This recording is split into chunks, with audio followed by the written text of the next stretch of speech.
yetu. Makofi ya juu. All instruction. Utakuwa supplement.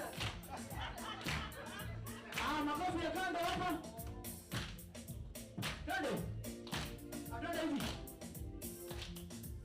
Pole tu. Wewe penda kabisa utalaaniwa. Thank you so much. Thank you. Sasa mnaweza kaa sasa. Mnaweza kaa. Cheki. Si mafurahia kidogo. Si ndio? Si hata chakula imekuwa digested. Usilale sawa? So wacha tuwafanyie ingine. We have a very special session. Inaitwa UTU freestyle. Sawa? Nataka kuambia vizuri moja safi. Sawa? Alafu mniitiange my event. Mnasikia? Yeah, so I will be in Nairobi for my attachment pale Sha. So Wait, nasikia sikiza, kuna yenye inatoka nita mapangale Sha, mapangale sijasema sharo unapigwa mapangale, elewa sawa? Unajua dance? Acha niwaonyeshe. Go the DJ. Sikiza. Acha niwaambie kidogo Sikiza. Dance kidogo tuko tumekaa chini. Sikiza. Aya. Naitwa Fredi, natoka Eldoret, na kuanga na UTU. Sikiza, nikiwa mnasema sawa sikiza. Naitwa Fredi, natoka Eldoret, na kuanga na UTU. Naitwa Fredi, natoka Kambani, na kuanga na UTU. Ya kwanza heshima. Ya pili ukarimu. Ya tatu ni mos mama Milka. Mos mama Milka. Milka bonyo waru simsim kushiba. Ndicho kado ya kitu tena. Sikiza ati kitu gani kitajitenga na kuwa na utu wangu? Kitu gani kitanitenga na kuwa na utu wangu? Maandamano hapana, nimekataa kabisa. Na hongo hapana, nimekataa kabisa. Kugongeana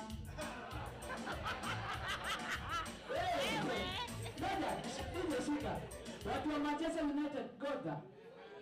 Watu wa Arsenal wako wapi? Nipe mtu mkono. Sasa wacha niwaambie ukweli. Watu wa Arsenal kikombe ni ya keg mtabeba. Sawa? Ndio ya mwisho alafu tunakaa sasa. Kuna wengine hapa Sikiza. Yesu nipeleke kule kwa Baba nikaishi kwenye mji. Kuna raha na milangona. Kuna nini huko? UTU. UTU. Thank you so much. Ningefanya ingine lakini karealize huko ndio UTU. Fredi, ukiingia Instagram yangu utapata kuna post. Nimepost na Hello. Mambo kama. Thank you so much. I'm sorry. Should have started by asking Mko IG. I hope Mko IG. And I like how Joshua is the on another account without Joshua, just know there's a fake account, yeah. So that's how Gen Zs do their things. Tapangwa, daka kidogo washaomba kazi. In case hauna now. Those are the new guys we are dealing with right now. So let me welcome Miss Mercy Soy, the legal officer, PBO Regulatory Authority. Utuambie ile jina bora imekubalika ama bado iko na maneno mengine. Karibu sana. Let's clap for her. Thank you. Good afternoon. Good afternoon. How are you feeling right now? Tuko sawa? Okay. That's good. I can tell there is a lot of energy in the room, and I would be happy if we are able to keep it at that. So my name is Mercy Soy, and I am a legal officer at the Public Benefit Organizations Regulatory Regulatory Authority. The name is quite a mouthful. We are formally the NGOs Coordination Board.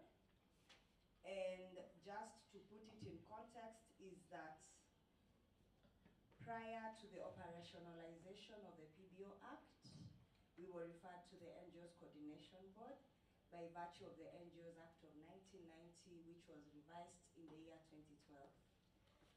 So the Act, we all know, was assented to in 2013. And of course, after very many years of waiting for the operationalization, this was finally done on the May 14th of 2024 by the then CS Honorable Kithure Kindiki. By that virtue, we are now referred to as the Public Benefits Organizations Regulatory Authority. We can say PBORA, some people say PBORA, and we are still in the process of transitioning. The Act provides 1 year transition period for us and for all registered NGOs. This 1 year transition period will lapse in May 13th of 2025. So the first question that comes up is, what is the status of the already registered entities and what happens? The Act indicates that these entities will automatically transition. However, as most of us are aware, that has not taken effect because we do not have regulations to the Act, a matter which we have discussed in various forums, a matter which the authority is presently pursuing so that we are able to have a sector that is compliant, that is regulated, that is enabled, and a sector which fosters collaboration between the government and the PBOs. So as I stand here today, I am representing our Director General, Dr.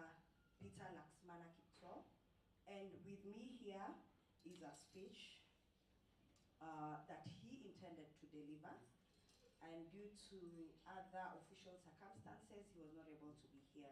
So I'm going to do two things.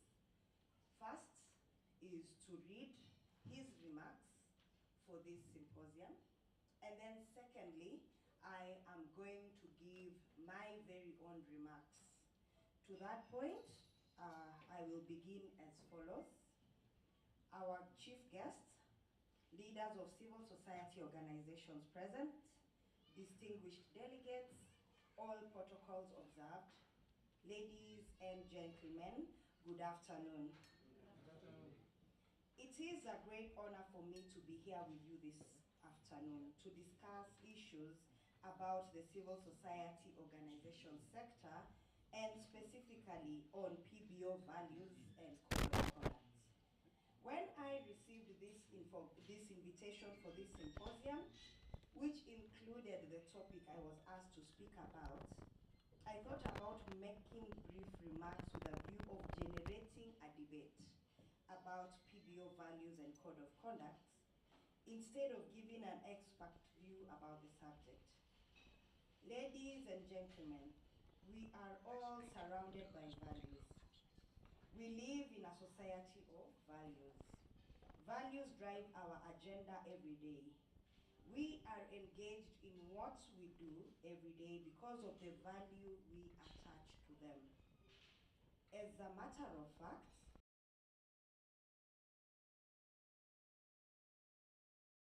world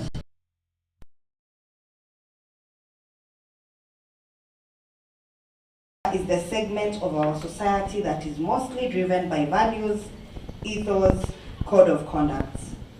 These are what distinguishes the sector from others.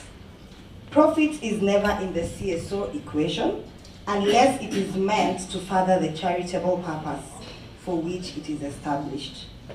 I am of the view that it is impossible to exhaust all the values that define PBOs. Neither is there one code of conduct that is conventionally agreed as the guide of the sector. Article 10 of the Constitution of Kenya is elaborate on national values and principles of governance. However, I will mention just a few, which in my view would form a debate for our panel or plenary discussions. So some of these PBO values are accountability. Accountability and transparency are grouped together in the Constitution, and allow me to separate them for purposes of our discussions this afternoon. The PBO Act, all the way from the preamble to the last section, emphasizes accountability, not as an integral value, accountability as an integral value as espoused in the PBO sector. The preamble recognizes the important role the sector plays in providing accountability mechanisms that contribute to good governance. In fact, the PBO sector plays a watchdog role to ensure the various arms of government and other sectors of the economy are accountable to the people of Kenya, in line with the dictates of our Constitution, which says all sovereign power belongs to the people of Kenya. The Act is explicit on accountability mechanisms, including filing of annual returns and annual reports and audits as a way of PBOs accounting to the state, the regulator, which is essentially the representative of the people of Kenya in this respect, their beneficiaries and the development partners. I am of the view that the fact that the PBO Act establishes the tribunal for purposes of dispute resolution underscores the maturity of our accountability mechanisms. In case you are keen to compare us within the region, the question I may ask is, do all PBOs practice what they advocate with respect to accountability? And how are their compliance levels when it comes to reporting? The second value is that of inclusiveness. Inclusiveness is one value that defines the PBO sector. Article 36 of the Constitution on Freedom of Association and Assembly is clear on the need for registering entities to levy charges that are reasonable and provide favorable services and provide favorable room for those who are seeking recognitions. This ensures that all entities, specifically PBOs, who wish to enjoy this freedom can do so without any form of hindrance. In fact, the PBO Act recognizes the registration of membership or non-membership organizations. For me, this is one of the less regulated provisions of this Act, yet it is a key pillar for enjoyment of the freedoms guaranteed under Article 36. Perhaps what should concern us is how deeply do we appreciate in this sector this value of inclusivity? Do all our stakeholders participate at every stage of our project cycles? Do our intended beneficiaries participate in our needs assessments? What about budgeting? What about project implementation? What about monitoring and evaluation? Do we practice public participation in the sector? And all this in line with this value of inclusivity. There is another value, which is that of the rule of law. All PBOs should be governed in line with the Constitution and the laws of the land. No one is above the law. All that is provided for by the PBO Act and all other laws must be obeyed without exception. It is the only way we can live in a society where order prevails, respect for each other is upheld, and chaos are avoided. And this speaks directly to what we are discussing today, UTU. Human dignity is another value, and PBOs mainly exist to support the needy and the vulnerable members of our population. You must value human dignity to handle these people with empathy, compassion, and respect. Non-discrimination and support for the marginalized is yet another value that PBOs and the PBO Act provides for non-discrimination in registration of these entities, management of organizations, as well as program implementation. Nobody should be discriminated on the basis of religion, gender, ethnicity, color, and others. Do we have PBOs associated with certain religions that do not employ people professing other faiths? What about the beneficiaries? Minority groups and the marginalized groups get protection from the Constitution and the PBO Act. And therefore, this poses a question. Is it illegal to register an organization to fight for the protection of a minority ethnic community? With respect to another value, which is transparency, I am not sure if there is anyone in this forum who will not agree with me that the PBO sector is synonymous with incessant calls for transparency in this country. The sector has and continues to advocate for openness and transparent management of public affairs. It has been in the forefront in supporting state organs charged with the responsibility of ensuring transparency in governance. If I may pose a question here, how transparent are we as PBOs in the conduct of our affairs? Do the vulnerable people in whose name we seek funding know what we are doing with these funds? And do the children we support to go to school know how much has been given to you in donations? In as far as the Code of Conduct is concerned, one of the key benefits arising from the PBO Act is the democratized self-regulation environment for organizations.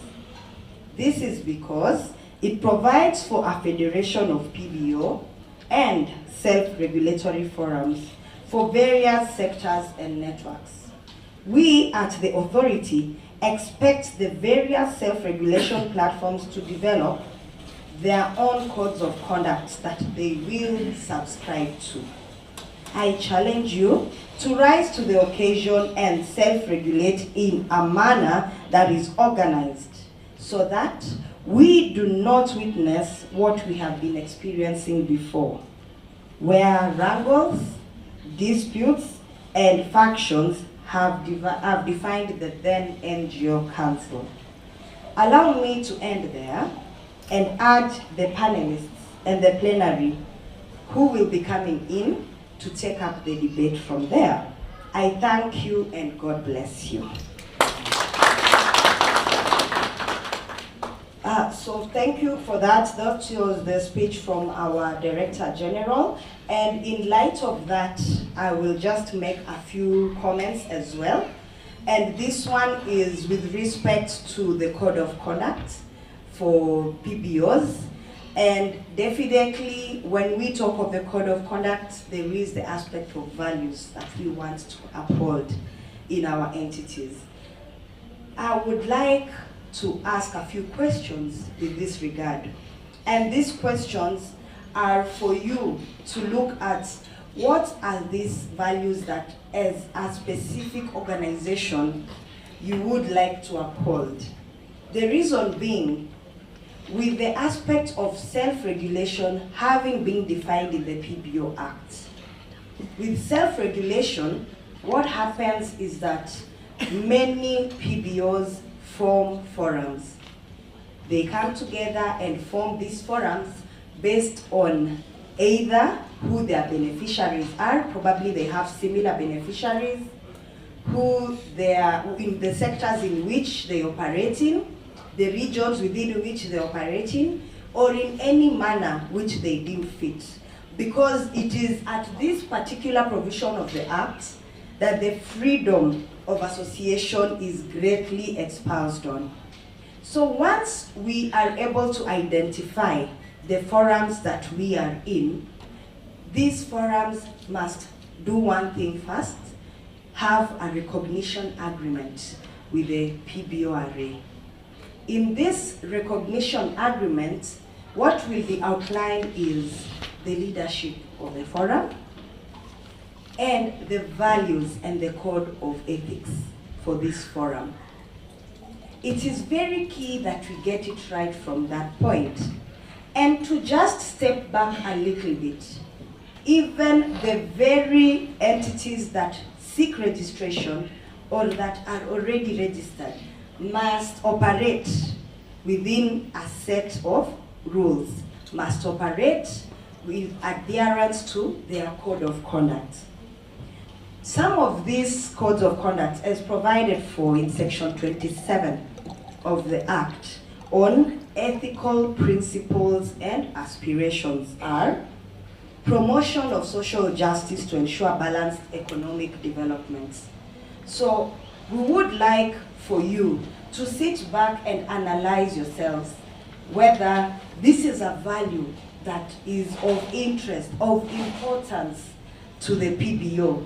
And once you have confirmed that it is of importance and of interest, then how are you going to uphold it? So that when you join the forums, the idea of maintaining the code of conduct floats with everyone. And if we are able to have a code of conduct where we are able to uphold these values for the benefit of the organization, for the benefit of the beneficiaries, for the benefit of your donors, and definitely for the benefit of the government, it would mean that at the point where the forums are establishing the National Federation of PBOs, the element of code of conduct, rules, and values is already embedded. Once we are able to achieve that, then it means we will have a proper self-regulation system. We will have a well-organized National Federation of PBOs. We will have well-organized forums that actually uphold the values that are set out in the PBO Act, the values that are set out in the Constitution, and of course the internationally accepted best practices. Maintaining high standards of governance and management is also key. If we are able to uphold this in our code of conduct as PBOs, as forums, then it will reflect to the federation, which is the basis or which is the arm that enables PBOs to exercise their self-regulatory rights. And once we are able to maintain standards of management and governance, what we have been experiencing in the sector will be a story of the past.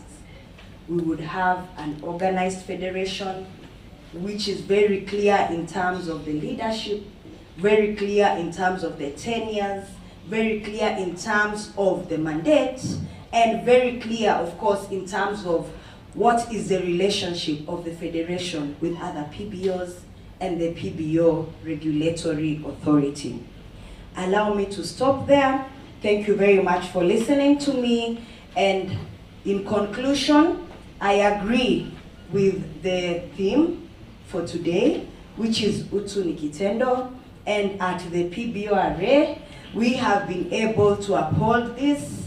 We have been able to uphold values. And we have also been able to realize that it is only through self-regulation of PBOs that we can still then be able to uphold to 100% levels these values and the code of conduct. God bless you very much, and thank you for listening to me. You have been wonderful.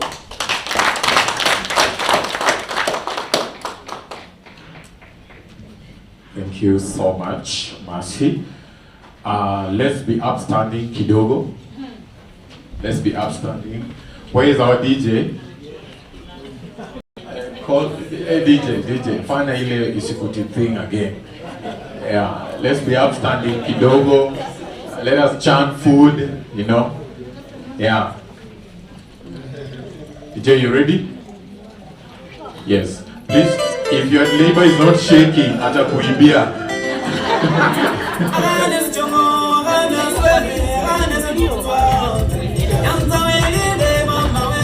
Please, if your neighbor is not dancing, go into another kuibia.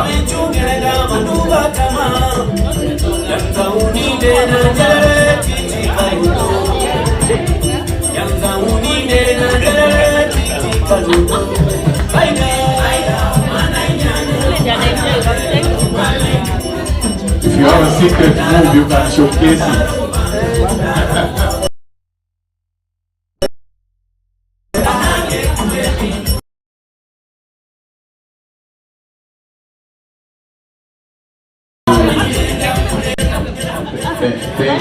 Thank you, DJ. Thank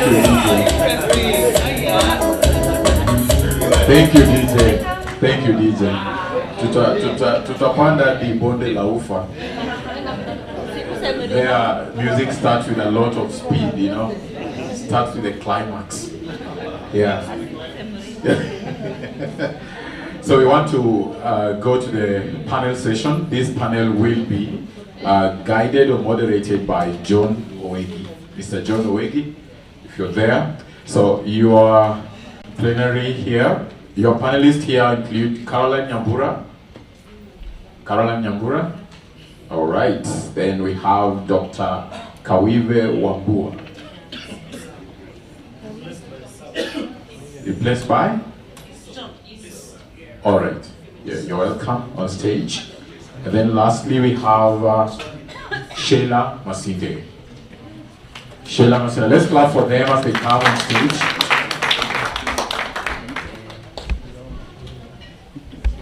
Probably as we are welcoming the panelists, I want us to look inwards to our organizations. And I know if you are representing a CBO, an NGO, a company limited by guarantee, whatever formation, you have values and principles. So in fact, most of our banners have a long list of values and principles. But now, there are some questions that we may want to ask ourselves. And sometimes you may get to know yourself by how other people, I mean, if you interact with people,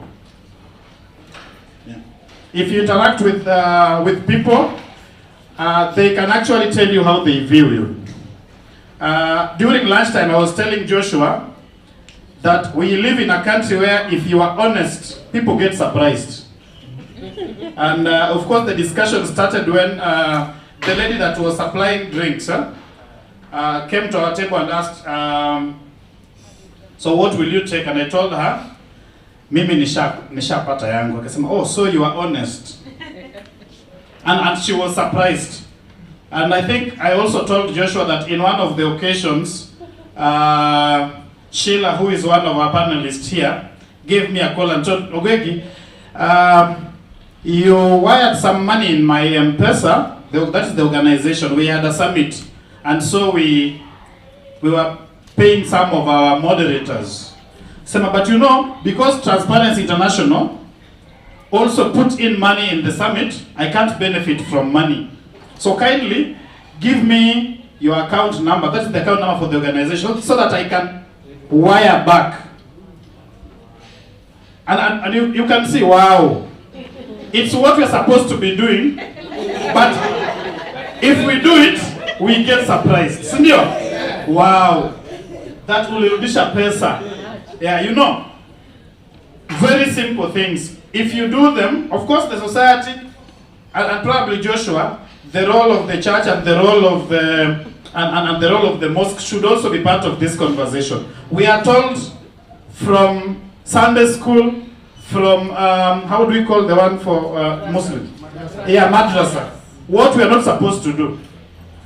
But then now, as we grow older, those are the things we don't do, and they become a norm. So when we ask, I mean, if we don't do them, then I mean, it becomes a surprise to us. Now we've been told by Mercy in her presentation that we have several several values and principles. In fact, if you look at the entire Part 3 of PBO Act, from Section 24 all the way to Section 29, we are talking about values and principles for us. And they are not new things. Even the one on in the Constitution, Article 10 and Chapter 6, these are not new things. They are things that we've been taught from childhood. Now, we are here representing organizations, and the biggest question is, how do we ensure that we can have those values? That is one thing. On one side is having them, sign up to them. We are members of several networks. In those networks, we sign code of conduct. Yeah. So having them, signing up to them, but the biggest challenge is implementing them and enforcing. And that's why we now have our panel here today, represented by the regulator, the government regulator. Remember that we are also expected to self-regulate. That we ask ourselves, what do we need as principles and values? How do we implement internally before we get to PBORA or PBRA? Before we submit our returns, what should we obey? How should we obey? How do we then punish ourselves? Punish, award, or reward those that follow the values or code of conduct. So, in the panel, we have the government here, the regulator, the government that is now our regulator, PBORA or PBORA. In the panel, we also have Sheila Masinde, representing Transparency International, but she also leads another alliance called National Integrity Alliance. Then we have Legal Resource Foundation, represented by Esau Riaro. And of course, Legal Resource Foundation is also a member of other networks, and we'll be tapping into some of those experiences. I know LRF is a member of IACS, of East Africa Civil Society Organizations Forum. So we are going to have very interesting discussions. Of course, just looking at having values and principles. And of course, the biggest question we are answering today is, how do we manage all that? Now, as we begin, I think I did not have an opportunity to introduce myself. I am John Owegi. I lead the team at Civic Freedoms Forum, which is a national platform advocate for protection of civic space. So we are going to have this discussion. We of course, we'll end with the regulator, but I just want us to start from with Sheila Masinde. Sheila, we know that what the PBO Act advocates for is integrity, fiscal transparency, which your organization and yourself are actually the champion. So probably the first question that we'll be putting to you is, how do we ensure that some of these ethical practices, because one of our panelists in the morning said, some of these are cultural, we may not have the ability to police them through laws. But the question is, how do we ensure that these ethical practices, principles, we can put them in practice within our organization? That is the first question. And then secondly, how do we hold ourselves internally at institutional level? How do we ensure that whoever doesn't follow or doesn't practice these ethical principles, we hold them to account?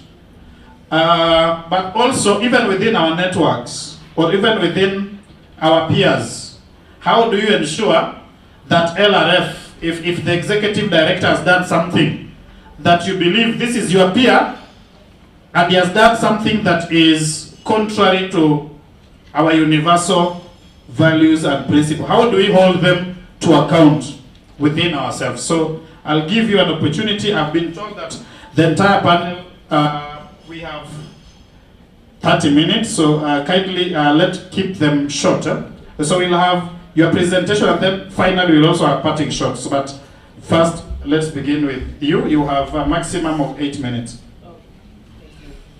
I'll try to be accountable all the time. So good afternoon, everyone. Good afternoon. Hey, I was expecting a weak one. That is strong.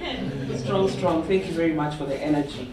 I think what I would, in terms of my reflection and how we can maintain integrity within our institutions, I'll start with the first question. And just picking up from what Mercy said, I think those are very important points, Mercy, in terms of what we need to do to ensure accountability within our institutions. I liked that point you mentioned, even in terms of financial accountability, the issue of audits and now even the act requiring, as always, I think even under the NGO Coordination Act, we were always required, those who registered as NGOs, and I believe those who are also registered through other mechanisms, those of us registered as companies limited by guarantees, were supposed to submit our annual returns, So that means that you also have to do certain things. Are you doing your annual audits, your institutional audits? I know that the NGOs, like for us, we have gone ahead and we have an internal audit function. So every quarter, there's an auditor who comes, they check. We have an audit plan for every year. They check our programs, our operations, our finances, every single thing within the institution. And this report doesn't come to me, it goes to the board. So kama kuna vitu ambazo sijafanya, if there's any financial misappropriation, it goes straight to the board. They don't report to me. So that helps to keep things, make sure that the organization is clean before even the institutional auditors come and point out things. Because those ones only come to help you clean once a year. But those reports, again, it's important that they are also public, because many of us are getting money from, whether it's from the public, and actually from the public, because even if it's not Kenyans, many of us are getting money from foreign organizations, foreign governments. That is money from taxpayers in other countries. If it's philanthropic foundations, that is money from people's private pockets. So it's ni pesa ya watu, so we have to use it in the right way. And even as we speak about how we use donor funds, the other question is, who are our beneficiaries? When I get a project, do I go to my little county in Busia and ensure that all the beneficiaries or all the projects, ukikuja TI, projects zote ziko Busia, kila kitu Busia County, such that if I was to have a launch like this, if I was Joshua, you'd not be seeing people from Kakamega or from Mombasa. Kuna wengine county gani tena ingine? Wasingishu. It will just be Busia. My name is Wangela from Busia. My name is Nyakesa from Busia. So who are your beneficiaries? Are you ensuring that there's diversity and equity and inclusion? I think that's also important to ensure that you are not, there's no nepotism, there's no tribalism. It also speaks to even how we hire. Am I feeling the organization? If you could at TI, utapata tu ni Waluya, or is there do the employees of TI, does the board of TI, demonstrate the face of Kenya? Those are important things when you talk about integrity, because many of us are also doing work touching on accountability. So how do you call out the government if you yourself, you're not being accountable, you're not practicing integrity, you're not being transparent? So these things must start from us. The other aspect is even around code of conduct. The first thing when I went to TI, I was asked to sign a code of conduct.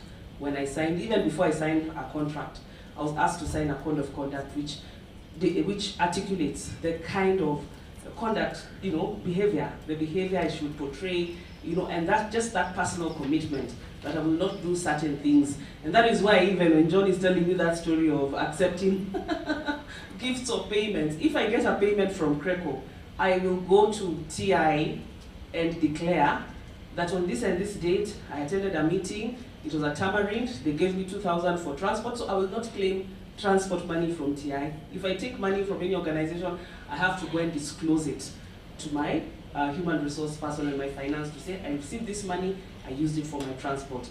Now, in the case of Owegi, the story that he gave, he wanted to pay me for being on a panel, and I told him, but Owegi, we are part of the organizers of this session, so Joshua, don't pay me. Don't pay me for being on this panel. So I can't account. How do I go say that I've received money? We've given money to CFF, but now he's given me back that money. It just didn't, in terms of accountability, but it's part of our code of ethics that we have to declare anything that you get from outside, even if you accept, even if it's valid, but I have to report. So do you have codes of ethics? I had Mercy talking about that as well, because it helps to guide our own, behavior as we work, whether within the organization, but also in terms of with our partners. The other aspect is even whistleblower mechanisms. So for instance, if someone has flouted a code of ethics, is there a mechanism for you to be able to report, a safe, confidential mechanism that also guarantees anonymity? Not that you report and then the rest, every person knows that Sheila Mesema here has reported this, but is there a mechanism to report and also to investigate and act on those complaints that are coming for breaches in regard to the code, breaches in regard to integrity and so on? That is very, very important. Just to jump on, I know there are many things we can talk about in terms of financial integrity, but I think those are the things I wanted to highlight, and we can speak more about that because the time is limited. But I wanted to jump on to the second question, which I also found quite important, in terms of what can we do now to, I think I've answered your question in terms of institutionally, the accountability that is required within the institution. And then one last thing, one very important point, is having boards. Having boards, and even some people have boards, but they also have ethics committees just to help you enhance the issues around governance and ethics. It's very important that you have boards in place. I'm sure many of you do, because you can't be accountable to yourself as a leader. It's important that you place yourself and you place the institution to a body that doesn't work in the organization on a day-to-day basis, so that they can be able to monitor the accountability. That is why I was talking about we have internal audits and institutional audits. All these reports go to our board of directors.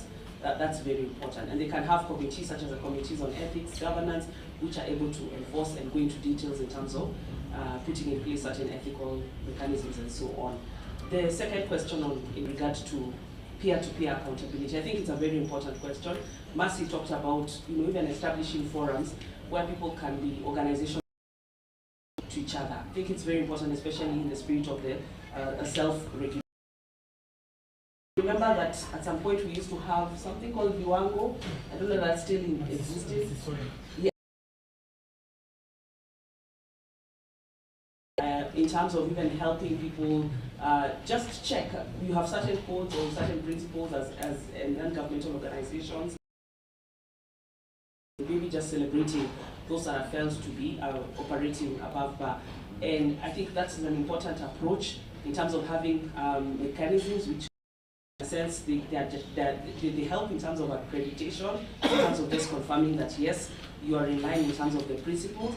But then there are those other forums which I'll call them peer or network accountability mechanisms, which I think are good, even if you have several of them.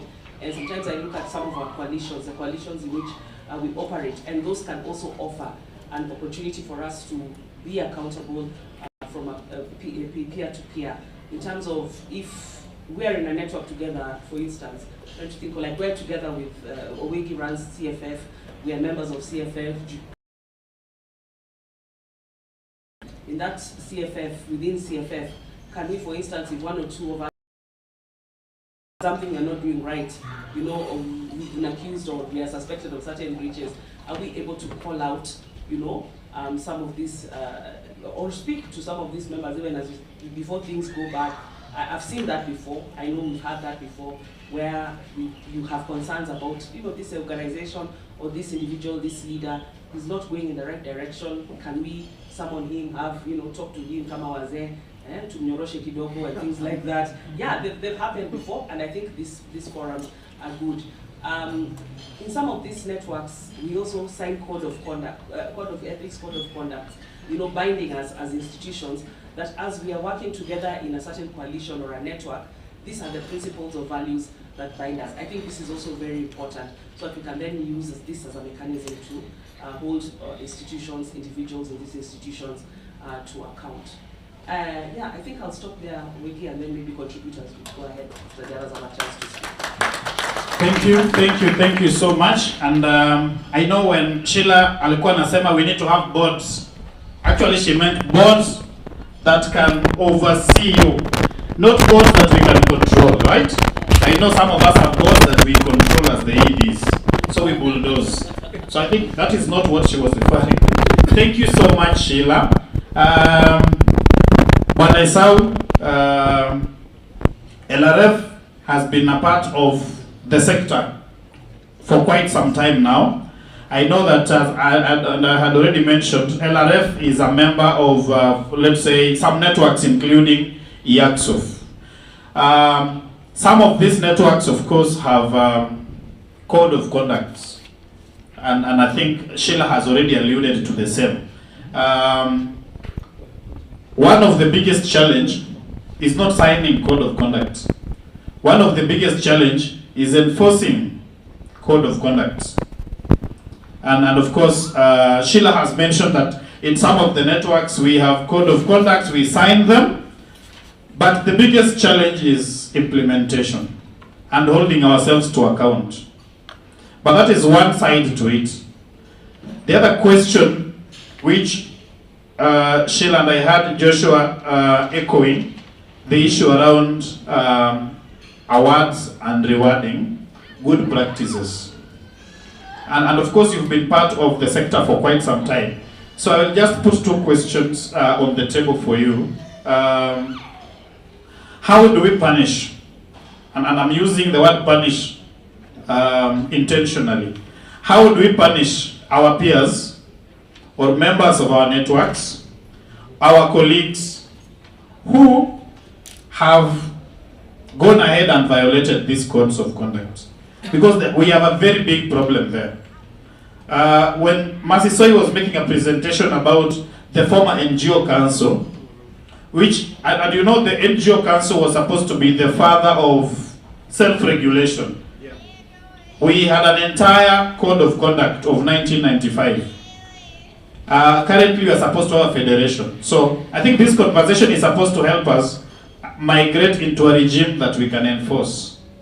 So how do we individually, without the government regulator, punish those that violate these codes of conduct? That's one.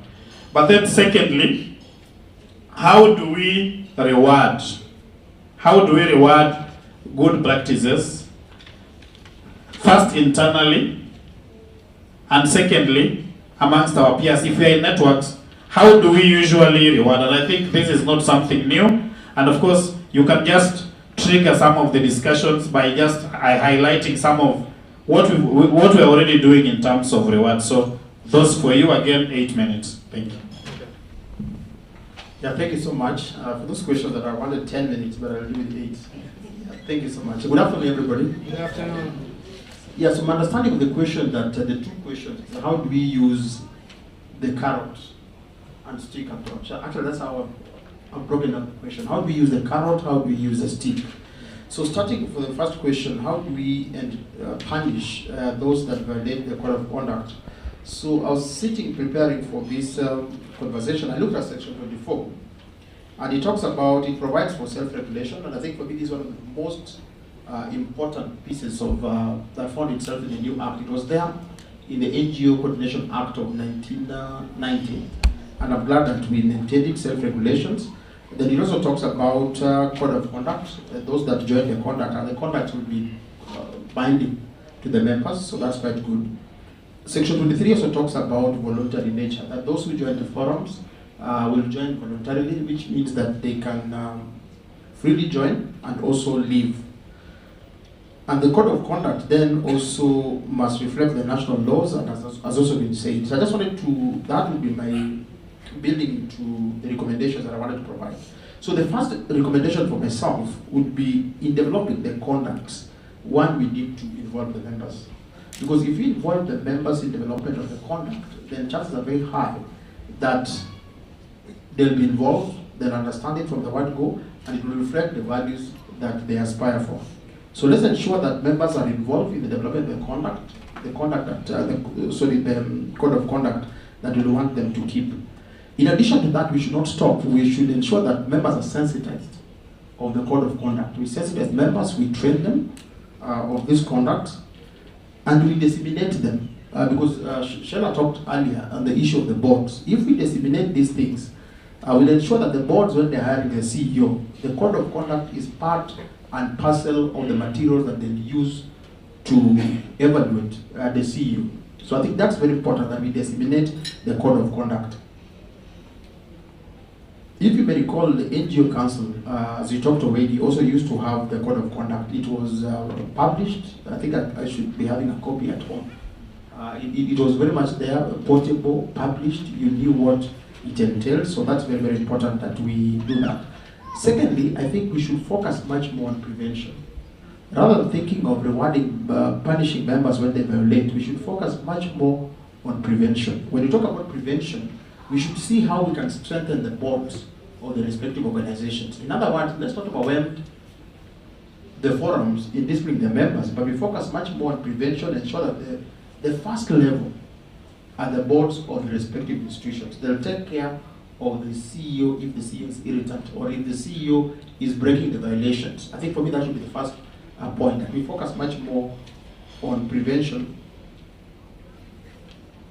of the code. The NGO Council used to have an independent body because we talked about how do we ensure that there's peer review. The NGO Council used to have an independent disciplinary process within the council. It was composed of members, NGOs that were there, but we also had representation from LSK and others as well. And the reports were so binding that in certain cases they could actually recommend that as a CEO you could not hold a similar position for a number of years. They could circulate that to the NGO board that time, the donors as well. And that by itself was very, very strong. So I think we need them to create an independent mechanism within the forum themselves. The rules and regulations should be very clear. As Sheila said earlier on, members must also be aware how they can safely report.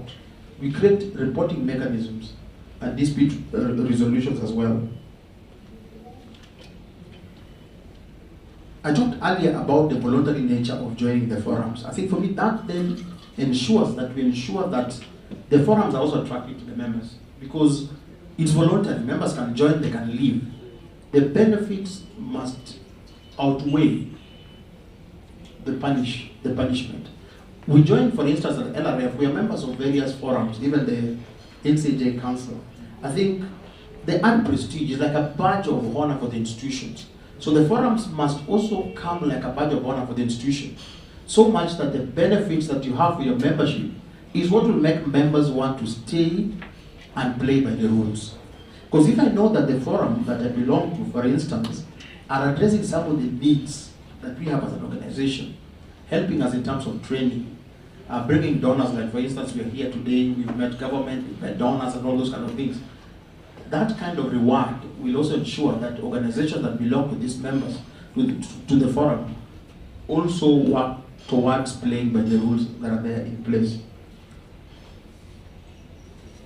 I've talked about capacity building. We need also to ensure that we focus much more on building capacity of members.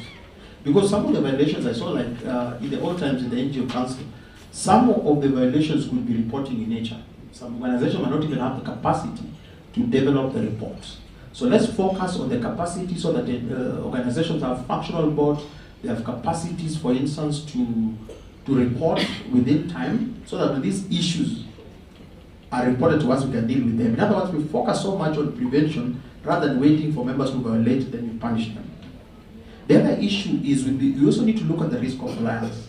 Even as we develop the forums, we need to have a risk framework whereby the forums are able to tell at what level the memberships are. And then you mitigate the risk as early as you can. So a risk framework would be much, much more important. Now going straight to the issue of reward, how do we reward? Some of the conversations have already been tackled by the previous panelists. Like Sheila, for instance, you talked about recognitions through award. I think that's very, very important. Issues of certificate, for instance. I remember when we used to report to the NGO Council, once you had met the requirement, they'll give you a certificate of compliance, and that's very important. Every year we'll file it, or even hang it on the board. So I think certificates of compliance are very important. But in addition to that, it's also very important for us to showcase the good work that the members of the forum are doing. We can organize exhibitions where members just come and showcase the good work that they're doing as a way of showcasing. So we ensure that we publicize the good work that the members are doing. So I'll stop there in terms of reward, but also the issues have already been tackled by the previous speakers of that. Thank you so much. And I know we'll have time to reward you with claps at some point. And so thank you so much. I think what I would echo is from that is let's focus more on prevention rather than punishment. And I think that's very critical. And of course, as well not water it down by trying to speak to that. Now, I want us to conclude by inviting Caroline Nyambura into the conversation. Caroline represents PBO's regulatory authority, which is a government regulator. And from Mercy Soy's presentation, PBORA has a very huge role in ensuring that we practice UTU in our various institutions. And of course, this is not a new body. Okay, you could say it's a new body because it has a new name. But this team has experience because since 1990, they existed as the NGOs Coordination Board. And they've seen some experiences in the sector. And they have very good examples. They have some examples that they could share with us in terms of how the NGOs Coordination Board then, or currently PBORA, have managed to engage with the sector, specifically the NGOs. But I know that some of these practices are not unique to the NGOs. As Sheila said, even CBOs are expected to file returns, right? I know that those that are registered as companies limited by guarantee, trusts, associations, whatever form, that you submit returns, that you have a regulator, who is government. So some of the experiences and some of the thoughts that we will be getting from Caro are not just for the NGOs, because now they cut across. When KRA is knocking on your doors, it's all about returns. Sindio? Yeah, tax returns. Have you been filing PAE? Have you been reporting on VAT if you've paid any etc. Have you been withholding taxes? So some of this cut across. So as one of the regulators of the sector, we want to really get some insights from Caroline, who is the Partnerships and Resource Mobilization Manager at PBORA. But so that we are specific, we would want Caro to handle something very specific. In your, as part of PBORA, as part of the NGO Coordination Board, you've been there since 1990. You've seen the former NGO Council, or councils, because there were very many at some point. Now we have a new law. It has some requirements. Some of the people are already pessimistic in terms of, how will it be different? How will the PBO sector self-regulate? How will they, will they now manage to file returns? Last year, when PBORA was actually hosting the NGO week, out of the almost 13,000 registered NGOs, almost 2,900, those are the ones that were actually compliant. Yeah, compliant, that means filing the annual returns. So we are not sure where the others are. In December we saw some notice dormant for over 21 years.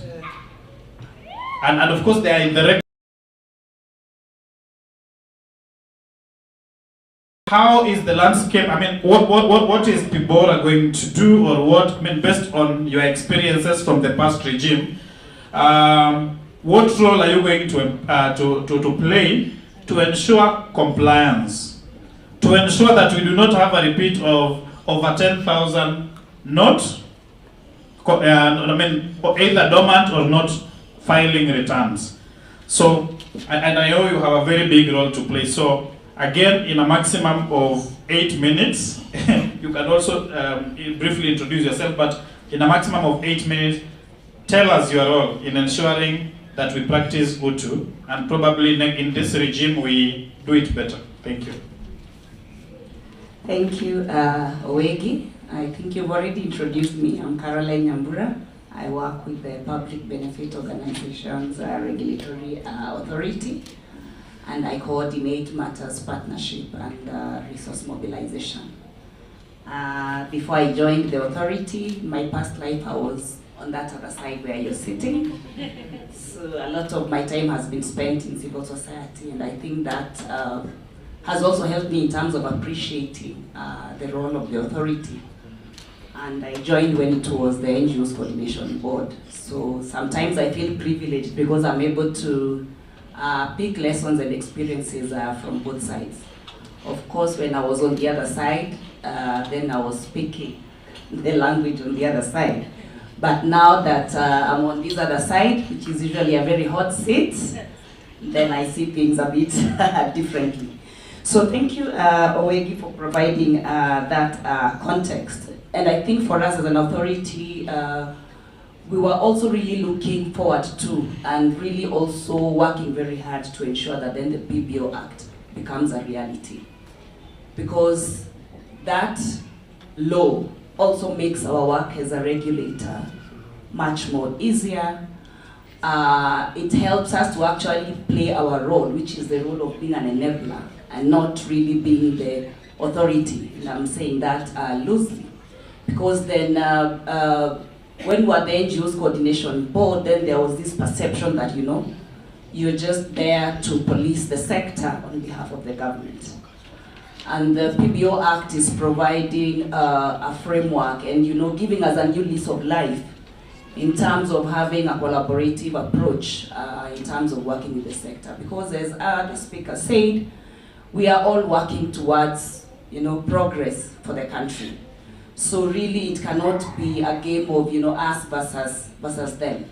So as an authority, we are very happy and we were very excited when the President announced the operationalization of the Act and when the CS actually gazetted the commencement of the Act. And specifically to go with the issue that Owegi has asked me to speak about, I will focus much more on the expanded platform for self-regulation that the Act has brought into place, and how that also facilitates us as the authority, as an enabler and a facilitator of the sector, and not necessarily as a police, you know, authority, where we are just there, as one of my colleagues mentioned here, just waiting for you to break the law or for you to be non-compliant, and then we punish. And I think for us, one of the very positive aspects of the PBO Act is that it has provided several mechanisms of actually enhancing compliance of the sector. The NGOs Act was a bit limiting in terms of providing platforms for the sector to be compliant. And the only sanction that was provided was actually deregistration. And we feel that then that limitation is what also contributed largely to the sector not being largely compliant. And again, in the spirit of the NGOs Coordination Board, you know, also still trying to play the facilitative role, then sometimes then the board then would just be silent. And that is how we ended up with having less than 30% of the NGOs being compliant. Again, also because then the NGOs Coordination Act did not provide mechanisms for us to be able to, you know, effectively follow up with NGOs and ensure compliance without necessarily, you know, holding the gun on the sector's head. So we are happy that the PBO Act has expanded that platform in which then the authority is actually able to ensure compliance, but in a much more enabling environment rather than, you know, an environment where you're threatening the sector with deregistration, because that was the only sanction that was available in the NGOs Coordination Act. So when we look at the PBO Act and the role that the authority has with respect to self-regulation, one, and I think my colleague Mercy mentioned when he was delivering the speech of the DJ, is that if you look at section 23 and 24, the authority is tasked with ensuring that we have recognition agreements with the self-regulation forums, starting with the federation and starting with the forums that we are hoping and expecting that then the sector will form these forums. And given that then these forums are also required to develop their code of conduct in terms of regulating themselves, then that makes our work easier in terms of ensuring compliance, because then as an authority, it is for us to ensure that the forums, we have recognized the forums, and also just following up to ensure that then the forums and the federation are actually complying with the rules that they have set for themselves. So really this makes state regulation of the sector a bit more easier and provides an enabling environment where then you have a broader platform to regulate yourselves and to call each other to account, even as you seek to call the government and other state agencies to account. So one of the things that the Act expects us to have is to enter into those recognition agreements, the self-regulation forums. And on the same breath then, the authority will be expected to maintain a register of all the forums that are recognized by the authority. So we do feel that then this provision will actually provide a forum and a wider platform for the sector to be able to regulate itself. Previously in the other act, we only had the NGO Council, and I think we all know how that went and where that took us, and the fact that then it just have to suppress that provision of self-regulation in the NGOs Coordination Act. Again, if you look at section 21, it provides and requires the cabinet secretary to ensure that actually the federation complies with its own rules. So as the state regulator, then we have the role when the occasion requires to actually invoke some of these obligations that have been given to the government through the Office of the CS, in terms of ensuring that then the federation and the other self-regulation forums that we have recognized actually follow the rules and comply with the rules that they have set for themselves. Another role that the authority has been given by the PBO Act is that the initial elections for the federation are supposed to be conducted by the IEBC.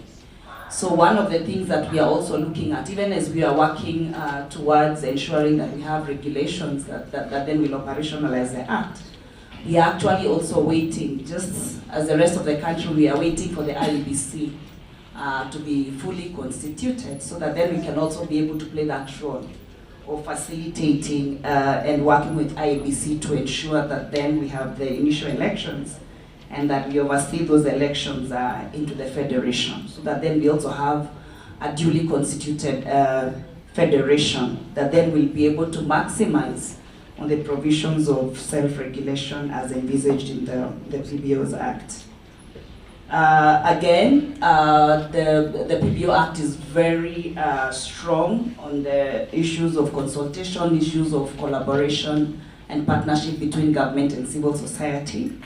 And one of the expectations is that the authority needs to ensure that there are forums that ensure that we have periodic consultation with the sector, with the federation, and then of course working alongside with the Office of the Cabinet Secretary in terms of us collectively ensuring that then there is accountability and that we are fostering good governance and good leadership even within the self-regulation forums. Lastly but not least, as an authority, and the fact that then we also have the mandate of ensuring that then the PBOs are compliant with the regulatory framework that comes into place under the PBOs Act. Then we are also happy because then the self-regulation forums will actually also help us to ensure that level of compliance, because then through the forums we'll be able to ensure that then all the PBOs that are engaging in those forums are duly registered or are duly recognized as public benefit organizations. And then we are also able to use the code of conduct that the forums have set up to actually ensure that the PBOs are not only duly registered, but then they are also duly compliant with the regulatory framework that will be in place. So there are quite a lot of opportunities that actually have expanded self-regulation, and that also now strengthens the state regulatory mandate that the authority has. So the Act is also very good to us on this other side of government. Thank you. Thank you so much, Carol. Usually I like it when we have that other side of government and this other side of CSOs. You know, I mean, we draw imaginary lines, but when we're doing lunch, we are one. So it's good when we have this conversation, because I know as we are going back to our institutions, we are going back to our values and principles. We are going back to our network's code of conduct. You've had the panelists. I want to expand this beyond this panel. Before we excuse them to sit down, I want to expand this to you so that we just reflect. I'm told before we do that there is an announcement. Nyakeru Murage, there is a visitor outside, so probably you could just step out and see what gifts are waiting outside. Yeah, so I mean, if you're in the room, that is. Now I want to expand this conversation to the plenary so that we also interact. If you have direct questions, you could also ask, and yeah, maybe you can assist me so that we save on time. Again, we have 10 minutes or so, so let's ensure that we are direct to the point, no stories. Sawa sawa. Yeah, and then we also have, I was told that there was an SMS from Okoto Kondo. Where are you? Oh, you are the one. Yeah, so probably you begin, but just make it brief. Thank you. So mine is a quick question. It is good that today we are talking about utu ni kitendo. And I would like to remind all of us that generations are changing and times have changed. We're living with a generation that is demanding more and more accountability, and I foresee a situation where in the near future there are going to be a lot of challenges, because the people that interact with on a daily basis, the young people, these people are asking for these things are registered on our names, budgets are done on our names, activities and things are done on our names. Where is the accountability? And for me, the only question that I want to raise, because I also grew up in an environment where I know a place like Kibra, NGOs and NGOs and NGOs, and you keep seeing them, sometimes you even wonder, hii tofauti yake na hii ni gani? Unapata moja ni utu ni kitendo, ingine ni kitendo ni utu. All of them, the same thing. So the question is to our dear sister Carol, how do we ensure that we are pushing these NGOs to stop misusing people in the community? And I'm asking this as a victim and as also a person who has really seen some of these things happening. And number two, even now back to all of us here, are we honest sometimes as we even talk about utu ni kitendo? Because we have sometimes the people running this institute or these organizations. Are we really honest with the thing that we are doing on the ground? And that's a question that we don't even need to have an answer to. But because we are talking about utu ni kitendo, it means that we have to start thinking about each other. The community that I come from, Mr. Oigi, we know that if you want to be rich, join an NGO. In the morning when you are going to school, is the people working in NGOs going into our community. In the evening when you are going home, they are the ones boarding matatus leaving our community, going back. And then what happens next? So maybe now just a way out for the NGOs. Once an NGO has achieved its role in a community, what is the way out?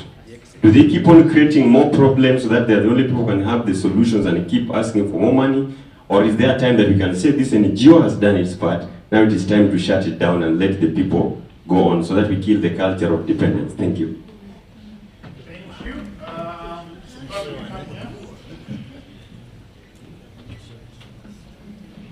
So my name is Mary Airo from the Paralegal Society of Kenya, which is hosted by Legal Resources Foundation. And I just want to emphasize on what Esau said about rewarding. So every day I walk into LRF offices, the first thing you see when you enter the door is a big trophy.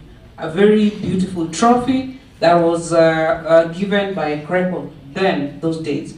When you walk to the program lounge, then you meet many other trophies, you know, which were as rewards of the good practices that the organizations were doing. So I think this goes to Crepo, that we need to get back there, because those trophies have been used by Legal Resources Foundation to even fundraise and even tell the donors, you know what, we won this award, it was the best civil society of this year, and that has brought in money that has sustained the organization. So I think the reward, we need to go back there and actually reward a civil society organization for the good practices. Thank you. Any other hands? Yeah, there is one here, Mheshimiwa. When I was coordinating communities I'm a social worker by choice. And I was working with one organization. And you know the way you're given a form to fill for reimbursement. So you're told, leave the amount part blank. And then you fill every other thing except amount. For this one, we were not told to leave blank. We were told fill 500 shillings. So we filled 500 shillings. And I don't know what took me back to the office. Then I got to the officer. Before the 500. So meaning, for the number of 50 people that were in that meeting, we were given 500 shillings, but they claimed 3,500. And because me, I demanded my 3,500. And I looked within that group, and there was a very elderly mama. So I demanded 3,500 for that elderly mama. So I got my 3,500 and another 3,000 for the mama. But then I kept asking myself, and you know, part of the discussion that we were talking about, there was integrity in it, there was honesty in it, the discussion.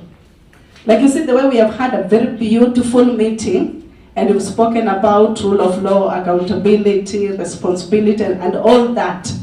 Then I just questioned, is this the integrity that we've been speaking about? So if the board can know how, or can learn slowly by slowly, step by step, one person per time, how to reconcile this big English we use here and the reality on the ground, especially in this organization. And of course, I was never invited again, but I made my point. Thank you so much. There is one there.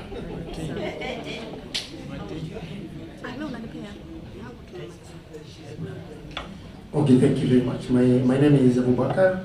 I work with Education for Africa. So mine is just two issues. Number one, when the PBOR are going to be developing the regulations, I hope that they will do genuine public participation and really invite us as the stakeholders to contribute. And also, I was just wondering if they can consider, even if it means having webinars online, just to sensitize the many NGOs about their role. I'm saying this because I know at Nyaho's there's another one, it's NGO Council. Maybe just also demystify what they're doing. They are my friends, Sana, so just demystify what they're doing. And then finally also, you may want to tell your team to be a little bit more responsive in terms of inquiries and support. So, because I remember there was a time we wanted sort of a recommendation letter for some work and resources, but that email either has never been opened or something. So maybe you may want now to open a new chapter in terms of how you engage with your people. Thank you. None. So probably we have now, Caroline. It seems you have some. One is a question, and of course one is just, just asking whether there will be effective. No, not effective, but real public participation. Yeah. Meaningful. Eh? Yeah. Okay. Thank you. First, I would just want to. I don't think this was really a question, but I think a concern and comments from our brother there, and giving the example of Kibra. And the concern that was raised is in terms of, people who are working in our spaces as PBOs and who are using our names and our experiences to fundraise, but in the real sense, then they are not actually doing the envisaged public benefit work. And the challenge is then what we should do, or we can do as an authority to actually ensure that then that is checked. And I think I would just want to make reference to my previous comments and also what the other panelists talked about in terms of some of these issues around accountability, around integrity, around values, is what actually informed the thinking around having very strong self-regulation platforms in the Act. Because then before the authority comes and holds the state's stick, then we are also expecting that in the spirit of freedom of association, freedom of expression, we actually expect the sector to maximize on those provisions of self-regulation to check on some of those issues that have been happening and negatively impacting on our sector. One of the challenges that I normally raise whenever we have forums with civil society is that if you look at the Kenyan society and even what people keep on discussing about us as a sector, there's a very negative perception out there about the sector. And that is why the sector sometimes we are not able to tap into the philanthropic culture that exists in this country. Kenyans are very giving, whenever there's an issue, people rally around very quickly. But rarely will they empathize with an NGO that is actually working for the benefit of the society.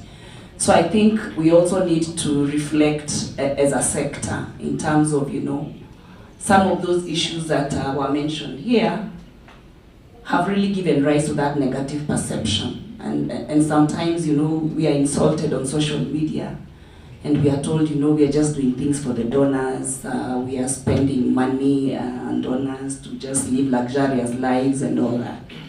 So I think as a sector, we need to sit back and reflect and, seek to win that public goodwill. And we can only do that by, adopting principles of UTU, the national values, the values of transparency, the values of accountability, the values of inclusivity that my colleague talked about, so that then the public can actually appreciate. And that then we are also not just preaching water and taking wine as a sector. So I think this is a challenge for all of us. Of course, as Mercy mentioned, we know there are those of us who are doing things right and as expected, but then we also know that amongst us, we also have people who are also doing contrary to the values that we hold so dear. And this perception also seems to also cut across even government, So you will find that then there are certain perceptions about the sector, even across government.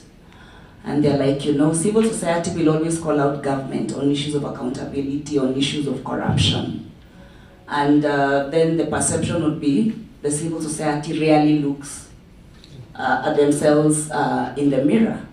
So I think the new framework, the PBO Act, is also a challenge to all of us in terms of then how do we internally inculcate those values and also ensure all of us and ensure our peers in the sector are not messing our good work, ensuring that everybody is complying with all those values that we hold dear as a sector, and that we seek to also hold government to account. So I think it's a responsibility for all of us to question ourselves whether we are doing what we are saying, but then also to call our peers and our colleagues to account. And when they go wrong, as my colleagues here mentioned, we have mechanisms of actually calling them out, and putting them back to line. Again, the issue of the exit strategy has been brought out. I know in civil society we do very good plans, and in every proposal, every project that we develop, we usually have a section where we are talking about the exit strategy. But in reality, that exit rarely happens. Again, we also do know that then there are some organizations that have really, over time, developed very, very clear strategies, and they have long-term projects. And I know NGOs that we have registered who actually have policies in terms of, they'll go into a community and work for a maximum of 10 years or 15 years, and then they exit that community and go to another community. So I think some of these good practices and best practices are practices that we need to adopt, so that then, because the need is bigger than we can, be able to address as civil society. So I think we just need to be genuine about that. If you have identified a problem with your beneficiaries, then you need to have a very clear plan in terms of then how are you able to sustain the impact of your work, and then move on to another area that also needs such an intervention. So I think that is also a challenge to all of us. And given that we are not profit-making organizations, we don't exist to make money. I think that should be a target to all of us. Go into a community, seek to solve the problem that you seek to solve, and then just move to another community that also needs that problem to be addressed. In terms of what the authority has been doing, even as we're the NGOs Coordination Board, and that we also look towards doing in terms of playing our facilitative role. I know it was mentioned that one of the things in terms of rewarding, last year the authority in partnership with a private sector company, we actually had our inaugural NGOs Awards. And this is a scheme that as an authority we are looking to take forward as part of the authority's activities in the calendar. In terms of, having a platform where we are recognizing NGOs or public benefit organizations that are doing exemplary work, that are doing excellent work, that are creating, sustainable development in the community. And we do believe that this is a better way of also having Kenyans appreciate the good work that PBOs are doing. Every year, and Owegi mentioned, we normally hold what we call the NGOs Week. We are rebranding it to the PBOs Week starting this year. And we are hoping to hold the first PBOs Week in June, early June. And basically the concept behind the NGOs Week is actually showcasing the role and impact of public benefit organizations in Kenya. And we believe if people took time to appreciate the work that we do and the impact that we are having in our communities, even as a government, we actually feel that then would appreciate the role that civil society is playing. Again, as we seek to develop the regulations, one of the things that we are also hoping to engage in public participation, and which has been raised here, is on the issue of certificate of compliance. We need to think through in terms of what mechanisms are we going to introduce in the regulations that then will actually be able to certify that this organization is compliant, which then builds that confidence in the work that organization is doing. And we also are expecting that then the self-regulatory frameworks will also be able to provide or reconcile. We're told we need to reconcile the values and the reality on the ground. Last but not least, there was a question that was posed in terms of our service delivery and challenges that our primary clients face. And yes, I know Mercy did not share the elaborate program, but we do have a 90-day roadmap that we have developed through which we will go about in development of the draft regulations. And at every point, public participation is very, very key. We have even developed guidelines that will ensure that we do meaningful public participation. And soon we'll be rolling out that roadmap, and we are looking to actually ensure we cover majority of the county so that then we are able to reach as many organizations as possible. But before that, we also are looking to create a lot of awareness to ensure that then that public participation is meaningful and not just a matter of ticking the box. The comments are well noted in terms of our level of responsiveness, but I think also I would also want to say that we are currently in the process of automating all our services, and we do believe, like now for instance, registration is fully automated end to end, and we are looking towards automating all our services, which we believe will ensure that we are much more responsive and we are able to provide the services as envisaged by our primary clients. Thank you. Thank you. And now, thank you. I mean, we are going to appreciate them better. But now I want us to have some parting shot. And the way we are going to do this is there is some concern that, of course, has been floated as one of the comments, and it's fraud. And we know that we come across those cases almost on a daily basis within our sector. Issues where someone signs 500 and then a 1 or a 3 or a 2 is assigned after. That's one of those cases. The other one is where, and I think the taxi guys knows, I mean, wanatujua, watu wa taxi. If you want to know vile mnajulikana, enda upande taxi, and then at the end of the journey demand a receipt. They'll ask you a simple question or two. Do you need? Yeah. Do you need a blank one? Ama nikuandikie ngapi? Remember, this guy had already told you from here to town is 1,000 shillings. But ukifika town you demand a receipt, wanakuuliza nikuandikie ngapi. That tells you the way they view you. Instead of writing 1,000 even without asking, they will ask you, do you need a blank one? Ama nikuandikie ngapi? So the question as we do our parting shot, and we have executive directors, Sheila here, and we have Esau. And I know in one of the organizations I used to work, the compliance officer occasionally would take the transport refund form and call randomly. And there is a transport refund form that have taken probably 2-3 months. Unakumbuka mkutano this month, this place, did you attend?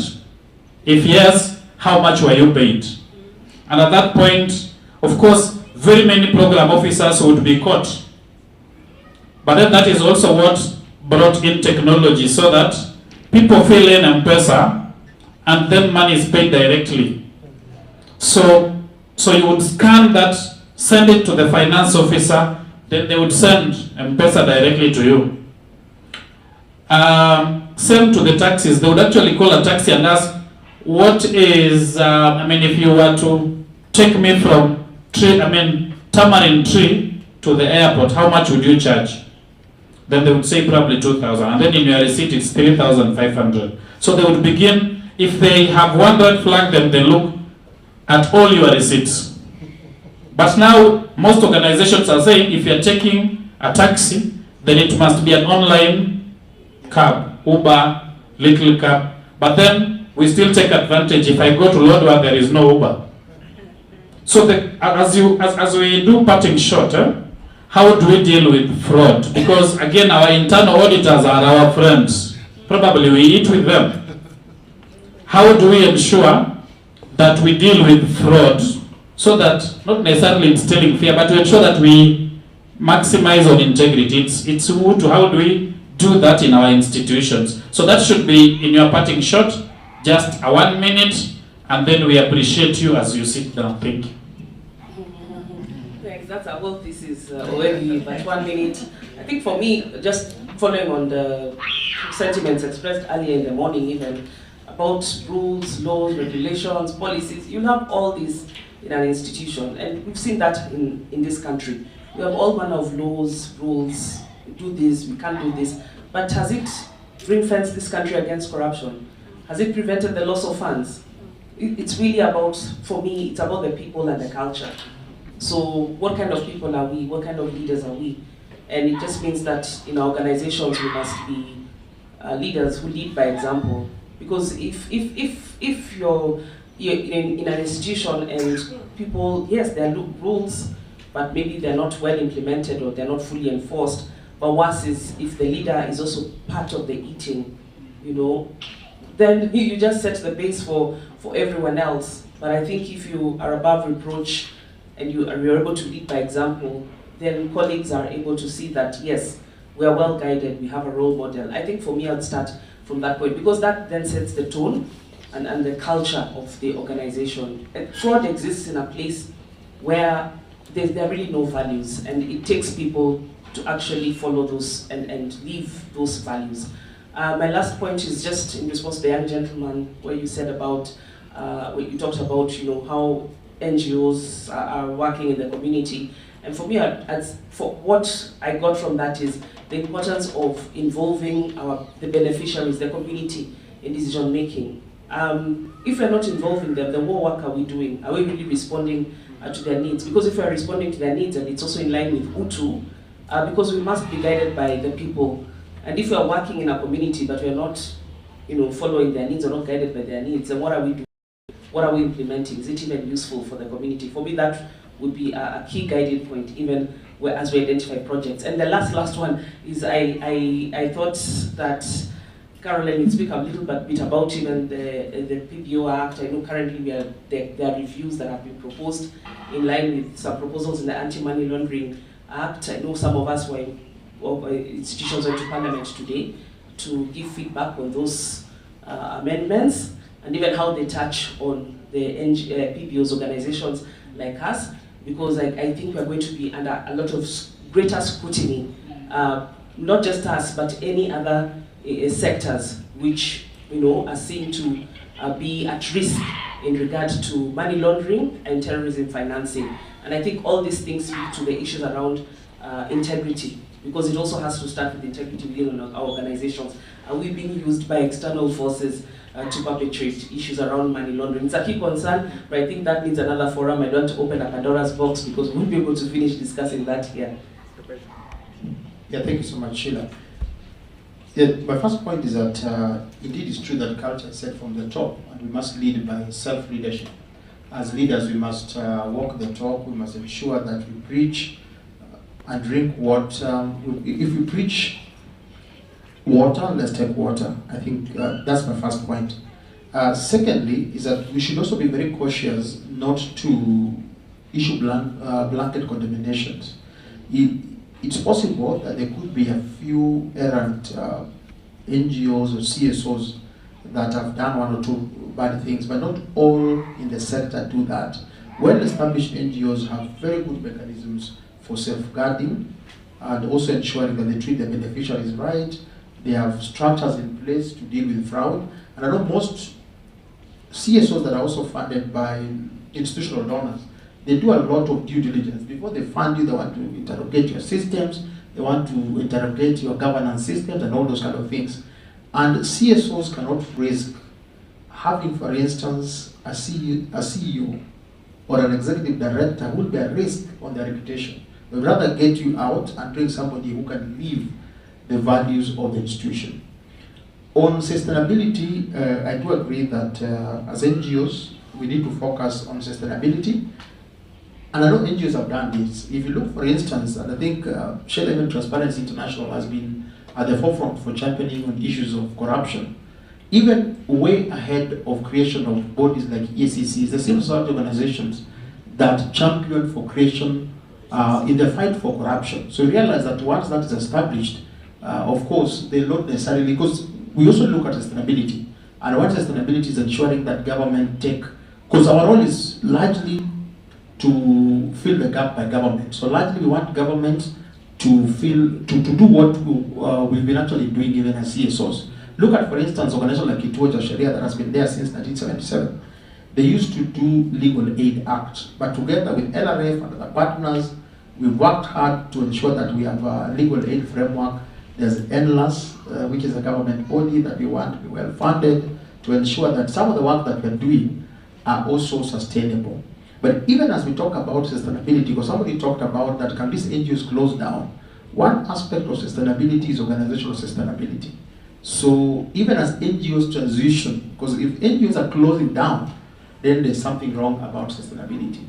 So we look at sustainability from various aspects. One of them, organizational sustainability. We look at technical sustainability of our beneficiaries. Can we train them to be self-reliant? NGOs also, we try as much as possible not to duplicate. That, for instance, if Sheila is in this same space, or you hear that the members of CFF, I'm sure that you realize that they'll be careful enough to ensure that there are not two NGOs in the same space doing the same thing, because then that is not sustainable. I had 1 minute. Let me just see if I have one more point to mention. Yeah, the issue of money, I think that has been addressed. You realize that as NGOs, we are also audited by, or CSOs, we are audited by chartered accountants who also develop the practices over time. Now it's very hard to get civil society organizations that are still feeling by hand. Largely is now, we pay by M-Pesa, which is verifiable, because the system must be verifiable. Issues of taxes, that used to be there, but the auditors will not agree right now that you give them, it has to be Uber, has to be all those things. It has to be Uber, you must pay with money mobile. The element of verifiability is much more important. Thank you.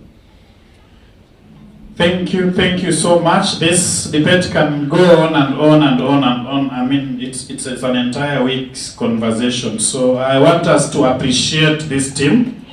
Let's stand up for a minute. Just stand up.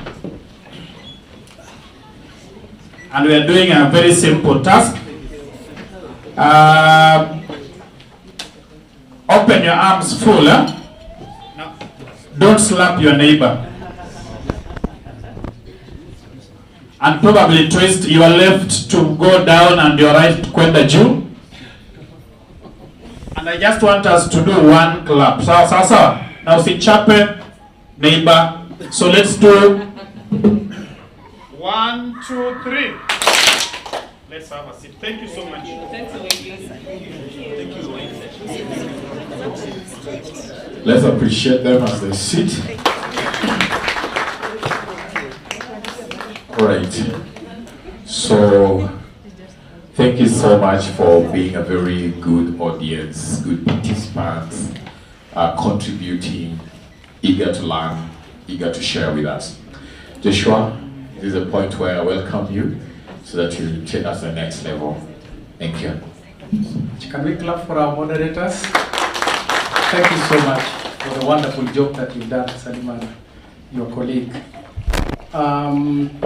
I think this last discussion that we've had is very important. Whether you are in a university, whether you are in a CBO, a BPO,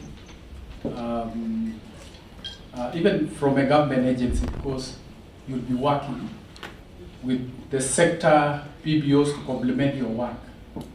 So it is a very important discussion, and I think the aspiration of this discussion is to even look for ways on how public benefits organizations are also funded by government, the taxpayer, the money that we pay ourselves, that there is also an allocation, maybe through the authority and the members who are accredited by the PBO authority trying to allocate this money to compliant organization. And I'm seeing that is where this thing is heading. Given what is happening in Europe, in the US, with the diminishing foreign funding, I'm seeing that is where this conversation is going to go. So it has to put our house in order and organize ourselves. Now that Mercy, you've told us there is sectoral, there is thematic, there is even region or wherever, something like that. Those are formulas because our democracy is growing. Then the Act also encourages, the spirit of the Act is that public benefit organization can also engage in income generating activities, your own resources, and then you plow back to your programs. So that one is now in the law, and we want to see how this manifests in the regulations. So what kind of income generating activities? Very interesting concept, and it was our own creations. About more than 11 years ago, we said, let's put it in the Act, and it is now there. But now the active conversation has started. I agree with Esau, running an organization is not an easy job. You will all agree that it's so attractive being a program officer than being an executive director of an organization. It's not a joke, I'm telling you. Because the defense, the persuasion, the fundraising, the things that you do with people to endear them to put money in your organization is not an easy job. It's not that you are being sent to go to Kibra or Madare to go and do something. No, there's nothing like that. Unless there are people who go and they fetch money from somewhere and then they go there. But it's not an easy task. And you'll bear me witness that running an organization is not a joke. It's not a joke. They are so microscopic, and they look at you as the CEO through the lens of the governance structure of your organization. And sometimes even creates panic when you know things are not in order. So it's easy to say that there is fraud in the NGO sector, but when you look at stable organizations, the money that we get is not like money that is so easily gotten because there is competition. And I would want, as a parting shot, probably I think I will to listen to you because you are the head of the East and Central Africa in Forum C offices in the region, coordinating funding. One of the largest funders also that we have in the region. And I think this group will benefit from your parting shot. Just 1 minute at some point, but I will call you at a later time. Then I agree with the Civil Society of the Year award that we need to resurrect that, and I think even structure in our regulatory, but only in our self-regulatory framework, together with Fiwango, and find a way on how we also complement the work of the regulatory authority in terms of self-regulating ourselves. And I think that is an active conversation that is even beginning now, even with the affirmation of the regulations. Now, I think we were delighted to have the Director General of the authority speak to us in the civil society meeting that was convened by CRECO a few weeks ago. And I think he was open to say, if you are a PBO, if you are a public benefit organization, a CSO, an NGO, registered with them, and you've had challenges, probably in compliance, you've not been making returns, or probably KRA has been on your neck, or you have had challenges, maybe at board level, wherever, they said they are open for you to go and discuss the problems that you face, and then they can also guide you on how to get out of that. Mercy, was that the case? Both in your office and in the forum that we had. So I think also it's very important to communicate here that I think the authority is now more open for you to go and discuss individual problems, because all these problems are not the same. Each house has its own problems. So kama umetoka Kitui na uko na shida ya probably board huko ama haujafanya audit for the last 3 years, go and discuss with them. If you are pending, is it what, annual submissions or returns, something like that, and it has amounted to around 50,000, you can agree on a payment plan. Maybe let's say for 3 years or even 6 months, and you clear, you're so that getting out of the market. And I think those are some of the negotiations that has come up with the authority now, and I think it's very important that everyone gets to know that. Now, allow me because I think there are members here that have been journeying with us in this project. We have lecturers from universities, and I think it will be good to just get parting shots from them. Dr. Kipserem, you may come forward just in less than a minute, just say a word. Then coming from all the way from University of Eldoret, and not being given an opportunity probably to just say something. So that we can also hear from the scholars. They have been part of this discussion of definition and significance of Utu. So Masinde Muliro University, Kisii University, Kabarak University, University of Eldoret, Kenyatta University also. So we've had to engage them. So I think it will be important to hear on behalf of the scholars that have journeyed with us, to just say some few remarks here, Dr. Okay, thank you. Thank you very much, Joshua, for the opportunity. Okay, let me greet you all. Batizeno. As you've heard, my name is Jacob Kipserem, and I'm a lecturer at the University of Eldoret. I think now going to almost 12 years of teaching experience. So I really thank God for that opportunity to serve in the university. Once again, it has been a very good opportunity to link up with the critical team. I think we've interacted for quite some time now. And we thank them for the intervention they have in the society. I must say that us as University of Eldoret, we are really very highly privileged to have a team like that they've interacted with us, not only with their sessions like this, that we come in and learn a lot about topics like the Utu topics. And once again, they've also gone to a mile higher, visiting us in the University of Eldoret. And our students are really excited. I can really confirm that we are making a very great impact to them in terms of advocating Utu. I'm here because we are as a society. And there is no possibility that an individual can be in a society and live successfully without interacting with another human being. And I think that's the basic tenets of existence of humanity, because we have to grow all of us together. Now, coming from a learning institution, I must say also we are anchored with the responsibilities we have to develop our young guys in terms of the processes of their education and development of their career. One of the ways that human being develops is education, isn't it? Almost all of us are a product of education at some point. And one of the pictures that I was seeing from one of your platforms is that picture. I don't know if it is in the pamphlet that we have, that for somebody to gain success, if you are saying success is as a means of the property that you have, very good housing that you live, very big car that you drive, if that is the measure of success, your pamphlet has a very graphic illustration on how you can reach on that.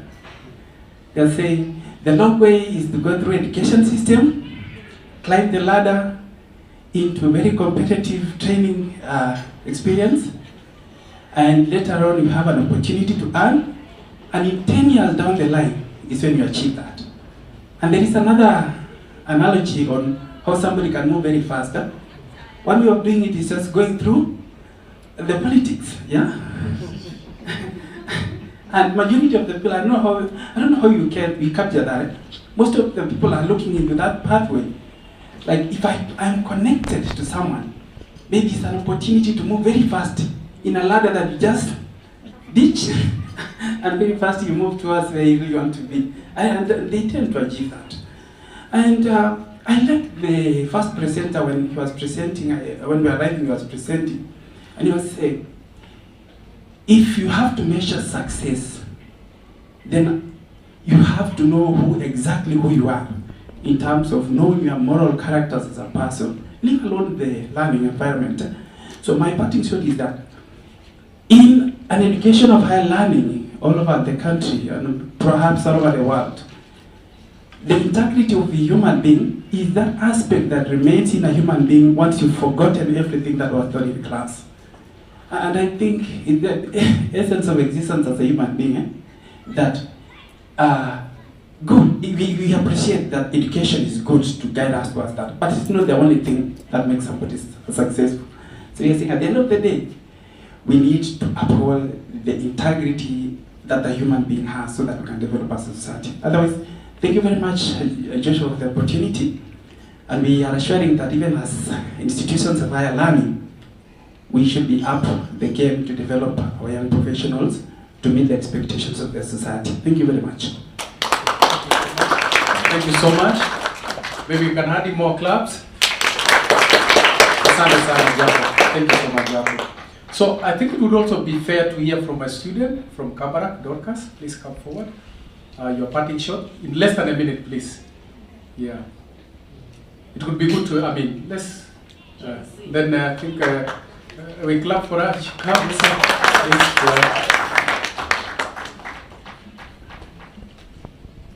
Thank you very much, Mr. Joshua. All the protocol observed, ladies and gentlemen. My name is Chebiwot Dorcas, a fourth-year student at Kabarak University, and also a member of the Digital Democracy Fellowship. So, in alignment with our values, our school values, which is offering education in biblical perspective, I think my key takeaway that will align with the school is one of the initiatives that we're going to take is start an UTU club, where we're going to have students join the club. We uphold the values, where students will be able to have a platform where they can, for instance, do podcasts or write articles on UTU and encourage other students. You know, I've heard it so often in Kabarak where students say, "Kwani watanichapa." You know, a student is on the roll, but still, kwani watanichapa. So he or she does whatever she's doing for the sake.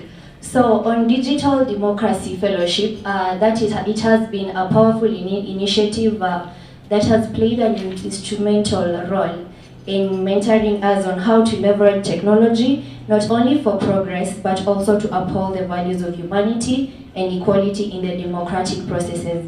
So my parting shot is, let's focus on how to interact and build each other up by inspiring action and accountability. Thank you and God bless you. Thank you so much, Dorcas. I think our community-based organizations, Helen from Langas, from Eldoret, where are you? Helen, clap for Helen, please. Oh, Helen, today you became a backpager, eh? Okay. So you prepare, Chief, please you also prepare to come after Helen, eh?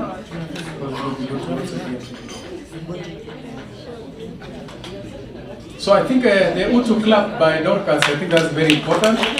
Very important, we really appreciate that. So Helen, less than a minute, please. Thank you, Joshua. Thank you, Kreko, for this opportunity. Many ambush. So, but you're told the moment you're just a normal human being, you should be ready for anything, even death. Just be ready. So for maybe this program, since we started in Langas, I want to say, first of all, it has made me who I am. With my programs that I deal with people having NCDs, that's what we do basically on home-based care. Without UTU, you can't be able to deal with these people. You are not sick diabetic, you are not sick cancer, but you have to put yourself in that shoe of that client. So the UTU program through you, Joshua and Kreko, all together, it has made us as Jikaze Foundation grow in a very specific way on how we are going to deal with the community. So my parting shot is, UTU should start with you. Thank you. Thank you so much, our colleague from Eldoret, Chief. Our chief guest today was very happy to meet a chief in Nairobi. It's very helpful. Yeah. I think they are now one-on-one. Eh? I hope it leads to a promotion.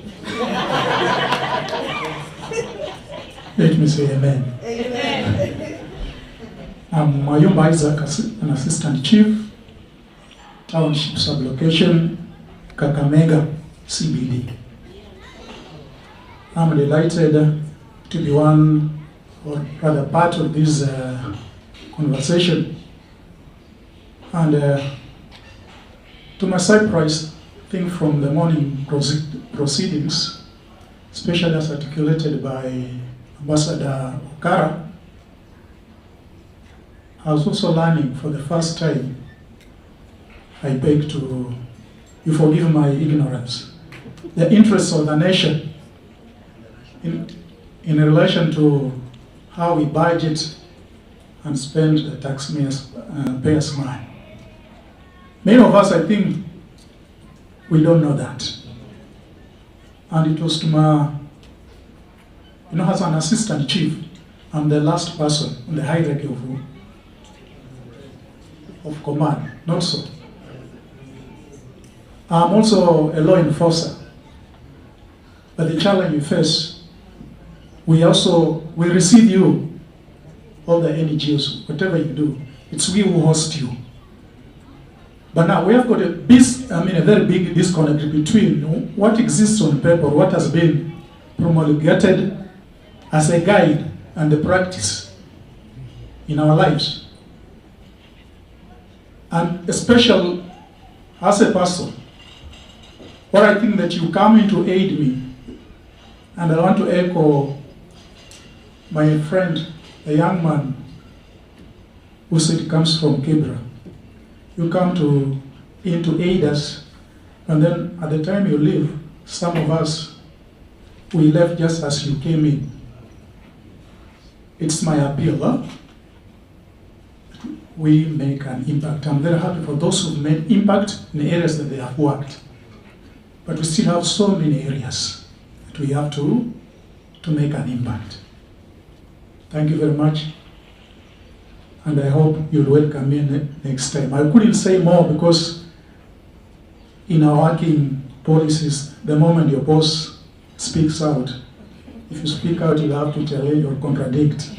And then it will earn some punishment. For the chief, thank you so much.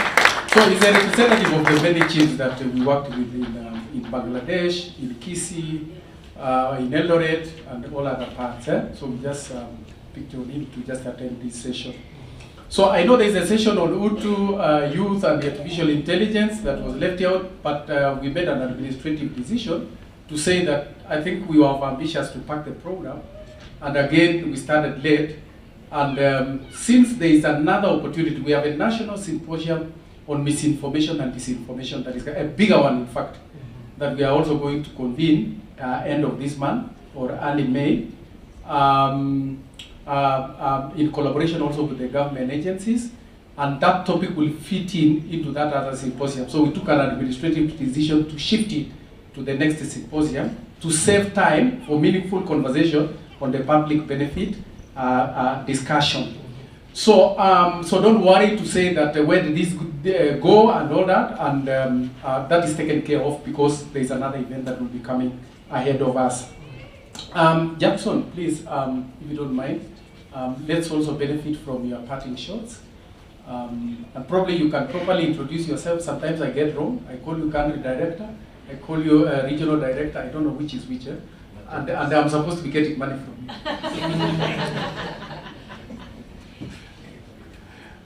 Good afternoon. Good afternoon. Good afternoon, leaders of this table. Good afternoon. We are one of the youngest and powerful leaders here from the university.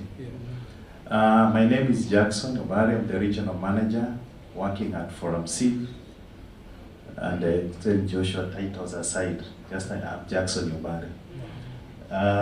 And Forum C is a Swedish organization that works globally on matters of democracy, of course inclusive governance, human rights, gender equality, and climate justice. These are the big topics, and we work in 70 countries in the world. So we are contributing to a just and sustainable world where you and me have the power to effect change. If we have the power to effect change, even from an individual level, we would have believed that Forum C has achieved this vision because the power is taken to the people and they need to transform their lives without necessarily looking at what is the government doing and asking how can we contribute to the government to achieve these objectives. That said, now that Joshua didn't tell me that I was to give some parting shots, but I'm happy to see the diversity of participants when I'm hearing from different communities. We have the array of partnerships in terms of from government, from academia, but I haven't heard since I came late, maybe there is from the private sector. Do we have private sector actors in this room? Joshua, we need private sector actors in this conversation of UTU, because remember, when people lose humanity, it's not in civil society, it's not in government, it's in all sectors of the economy. And therefore, development discourse requires that we truly implement SDG 17, which talks about partnerships. And the partnerships with academia, with the public and the private sector, including foundations and the communities who experience the change in their level of implementing activities. And we have since moved from talking about beneficiaries, because it's not a right-based approach. When you are a beneficiary, you are at the mercy of the provider, isn't it?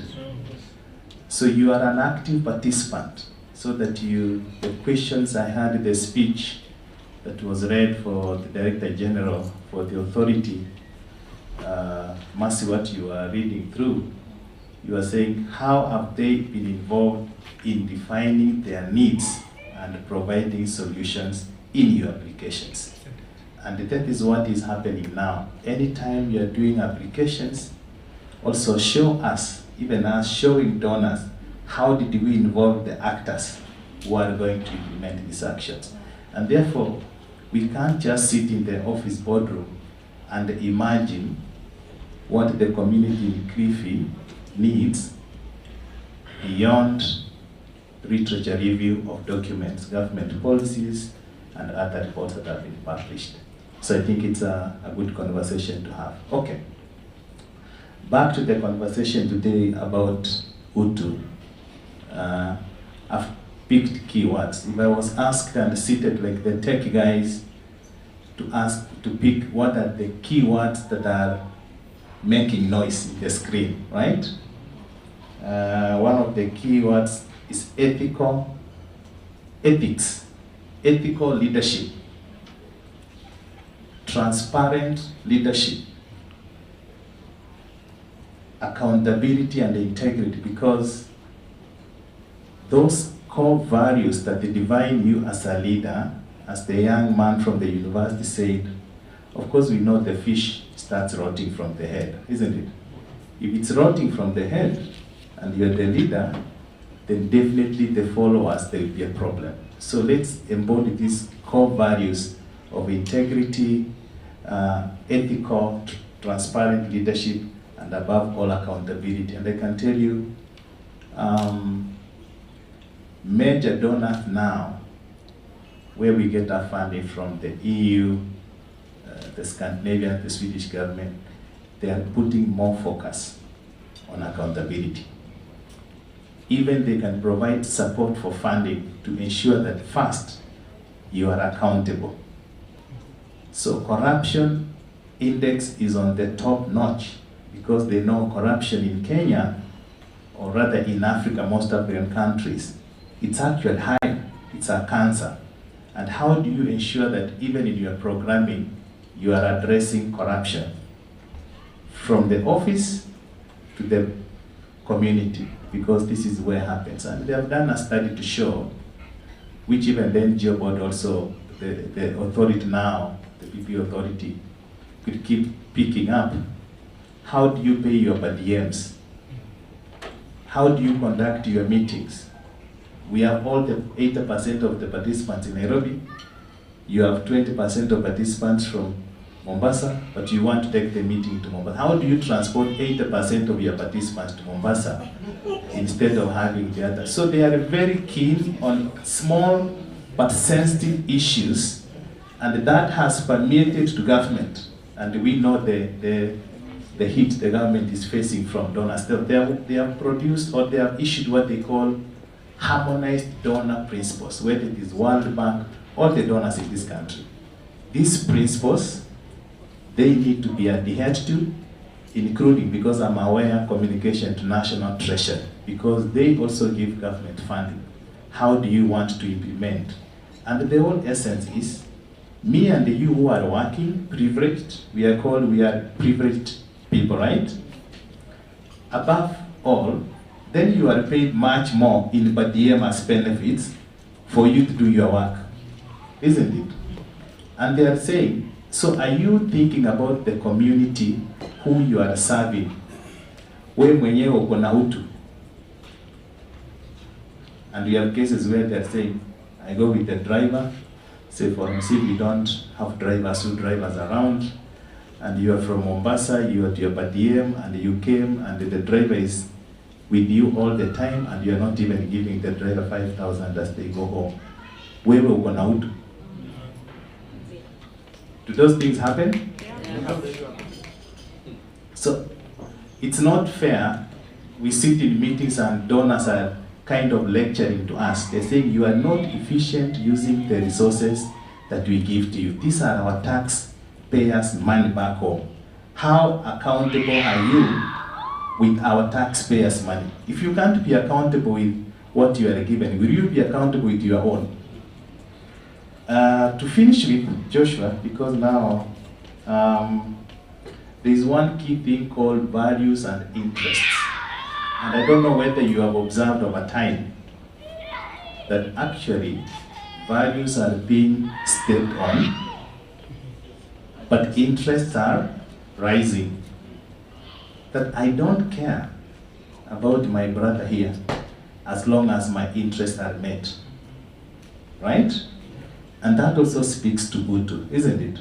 So how do we re-engineer our society, our sector, to ensure that can you place values above interest?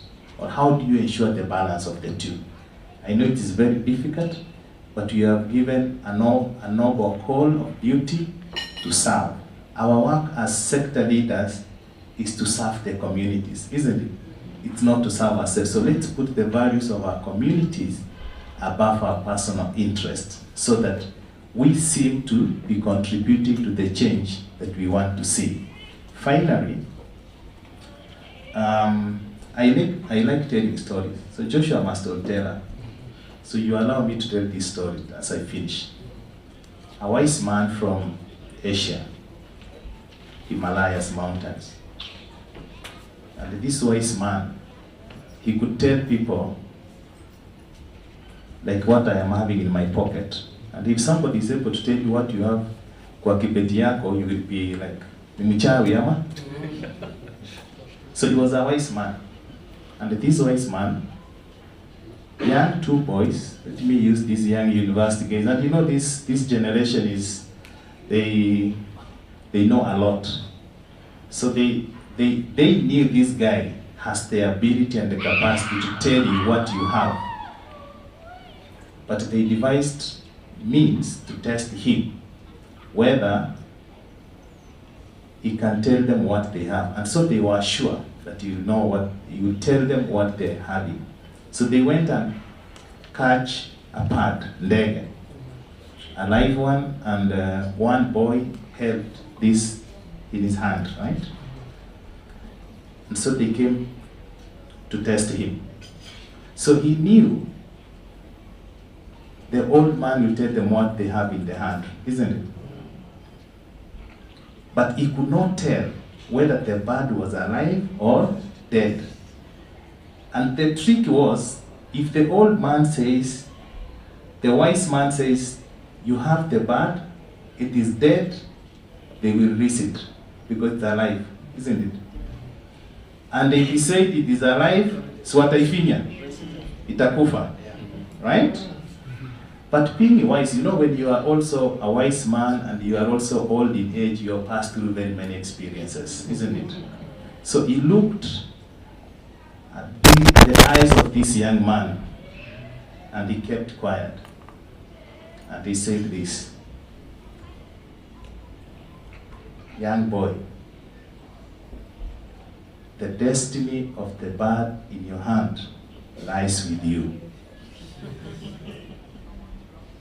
So as I conclude, the destiny of Utu lies with us. Thank you. Jackson, I wonder whether if it was the story of the wise woman and not the wise man, I don't know what would happen. Jacob, please give us the summary of the day. Jacob Atiak.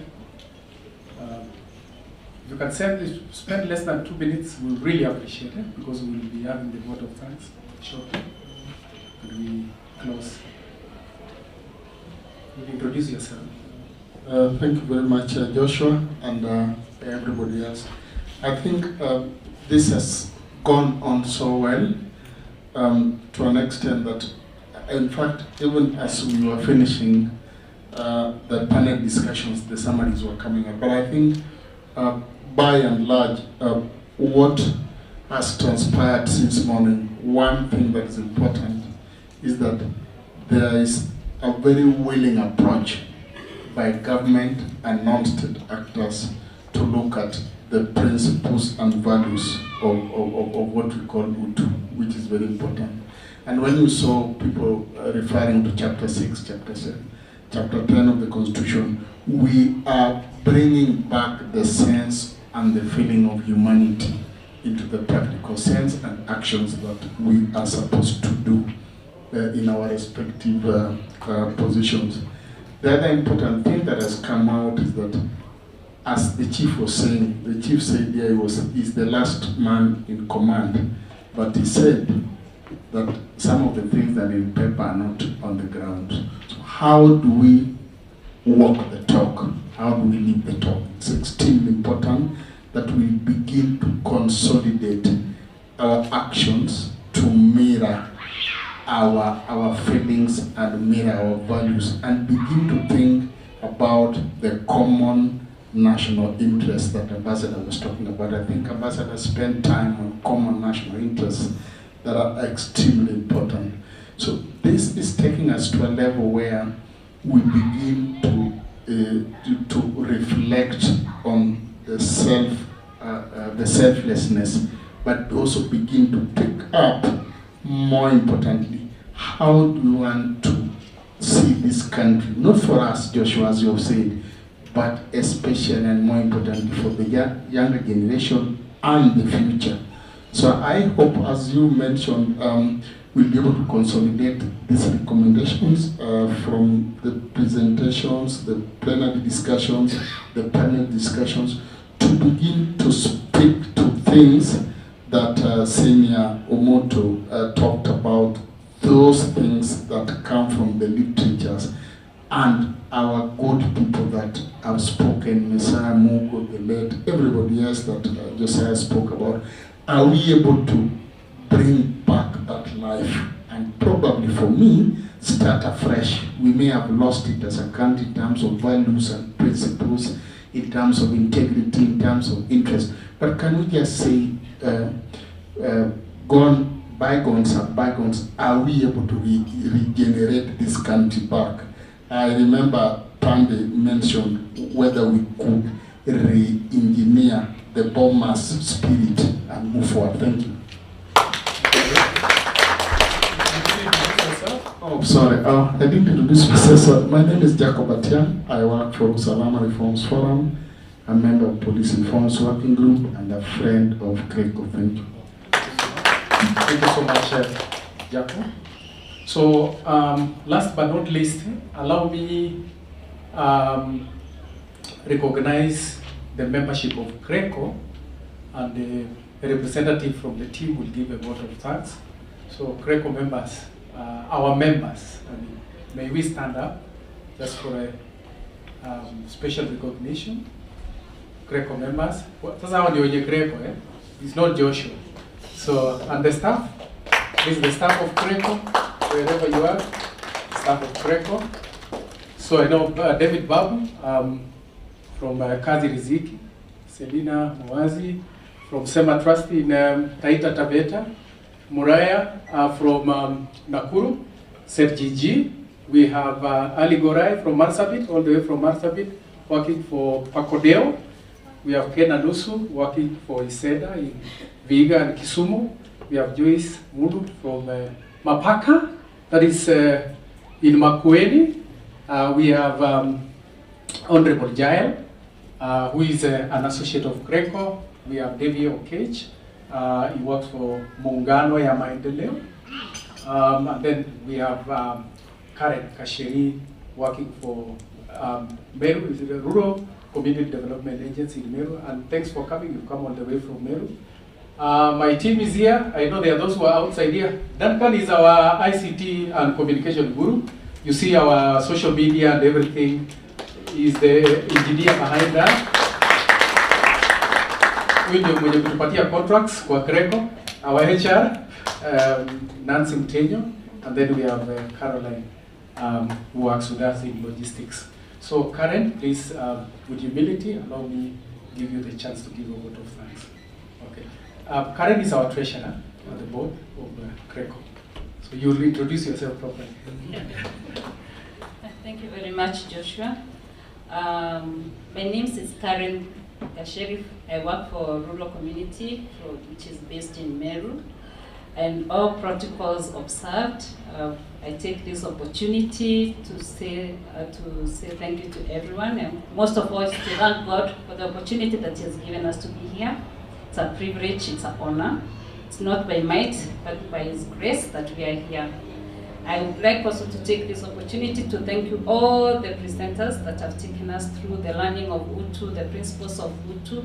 It's not by chance, it's a big journey that has been done by Greco, and I believe this is the turning point for us as individuals sitting here, us as the leaders of the nation, and also then for the people outside. I believe we are the mirrors. If one of us takes the UTU and begins, you affect the people around you. There's a ripple effect. So let's all take those principles that we've learned and even build more. And let's take the nation from where it is to the better grounds. I believe in the 60s is where UTU was real for real. The Maumaus was, even the family and how we lived, the neighbors. A child was for everyone. Can it ever be? I live both worlds in Meru and Nairobi, but I can tell you at times even my children, that makes me know my neighbors. They make me know the person in school and all that. I also want to thank you, the moderators. They have been a great team. They have taken us through, moderated those symposium, and we appreciate it. Thank you very much. I also want to take this opportunity to also thank all the participants. We've all come from different parts of the country. Thanks for your time, even for your resources to be here. It's appreciated by the Greco team for even honoring the call. I would also like to thank Greco for even taking the time to bring all this to being. It's not easy to put something like together.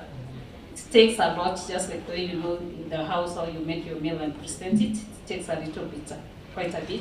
And most of all, we also want to thank the donor, Uraia, for taking the opportunity to fund us, and even many other donors who are funding Greco indirectly, many other projects that we are taking forward. Thank you very much. Continue supporting us, and we will give you value for the money that you've given us as we put the values that you've had, as much as your interests are in the table. We also want to thank the people in the hotel for even giving us the opportunity and good setups and all the facilities that we've enjoyed for today. And with that, I would like to say thank you very much to everyone. May you be blessed and have a great evening. And as you travel, have journey mercies. Asante.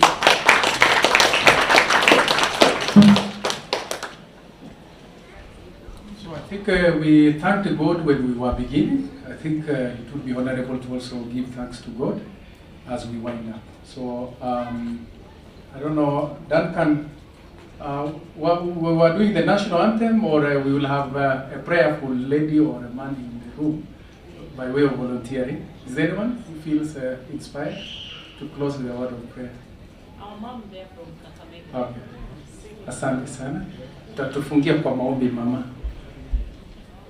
Hata kwa kilugha. Yes. Good. Thank you so much. If we can stand and, as Christians, say our Lord's Prayer, so that we are saying we are together in UTU and we will be led by God. In everything we are saying, there is nothing we can do without God. Wherever you believe, whatever you believe, it is only one person who can make us do things. Being a Catholic, I will start with the sign of the cross, and then we say the Lord's Prayer. Yeah. Okay. In the name of the Father, and of the Son, and of the Holy Spirit, amen. Our Father, who art in heaven, hallowed be thy name. Thy kingdom come, thy will be done on earth as it is in heaven.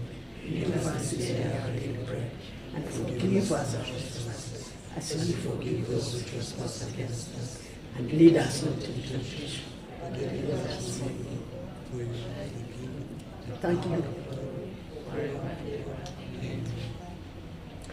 We thank you, Lord, for this important symposium. As we leave this house, we agree that there are challenges ahead of us.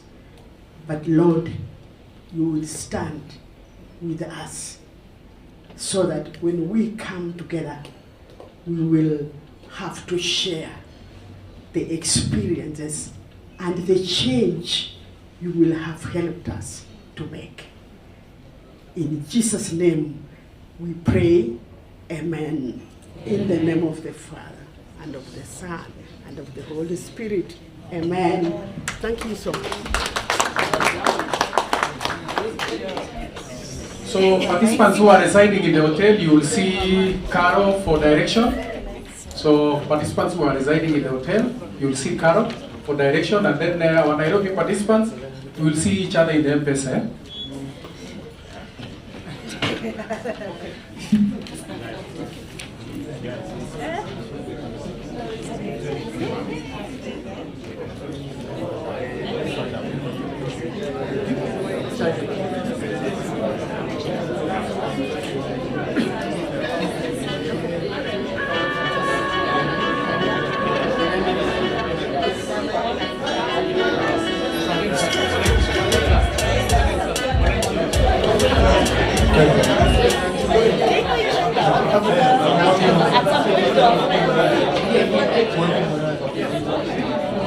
Excuse me, Mwangi Moraya, please.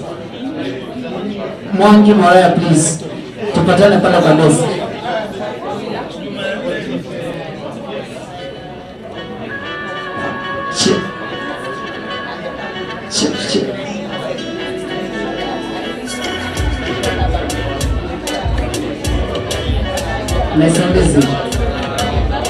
Listen, thank you so much for attending the recording session. That's it. Thank you, guys. Listen,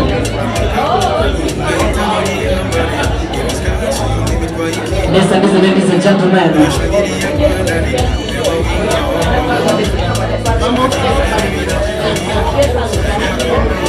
Yo, listen,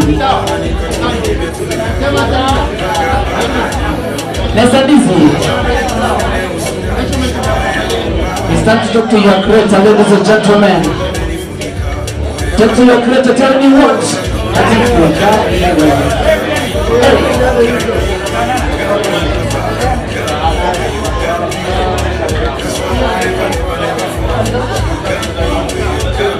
Yo.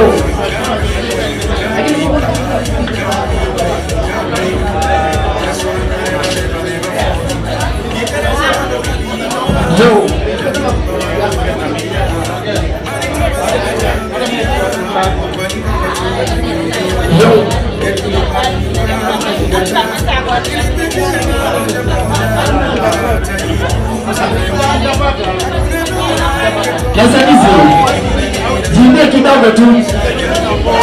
Sema nami sema. Sichangamke kidogo wewe. Weka mikono kwa kifua sasa. Weka mikono kwa kifua. Tunaimba tunasema ati tugame.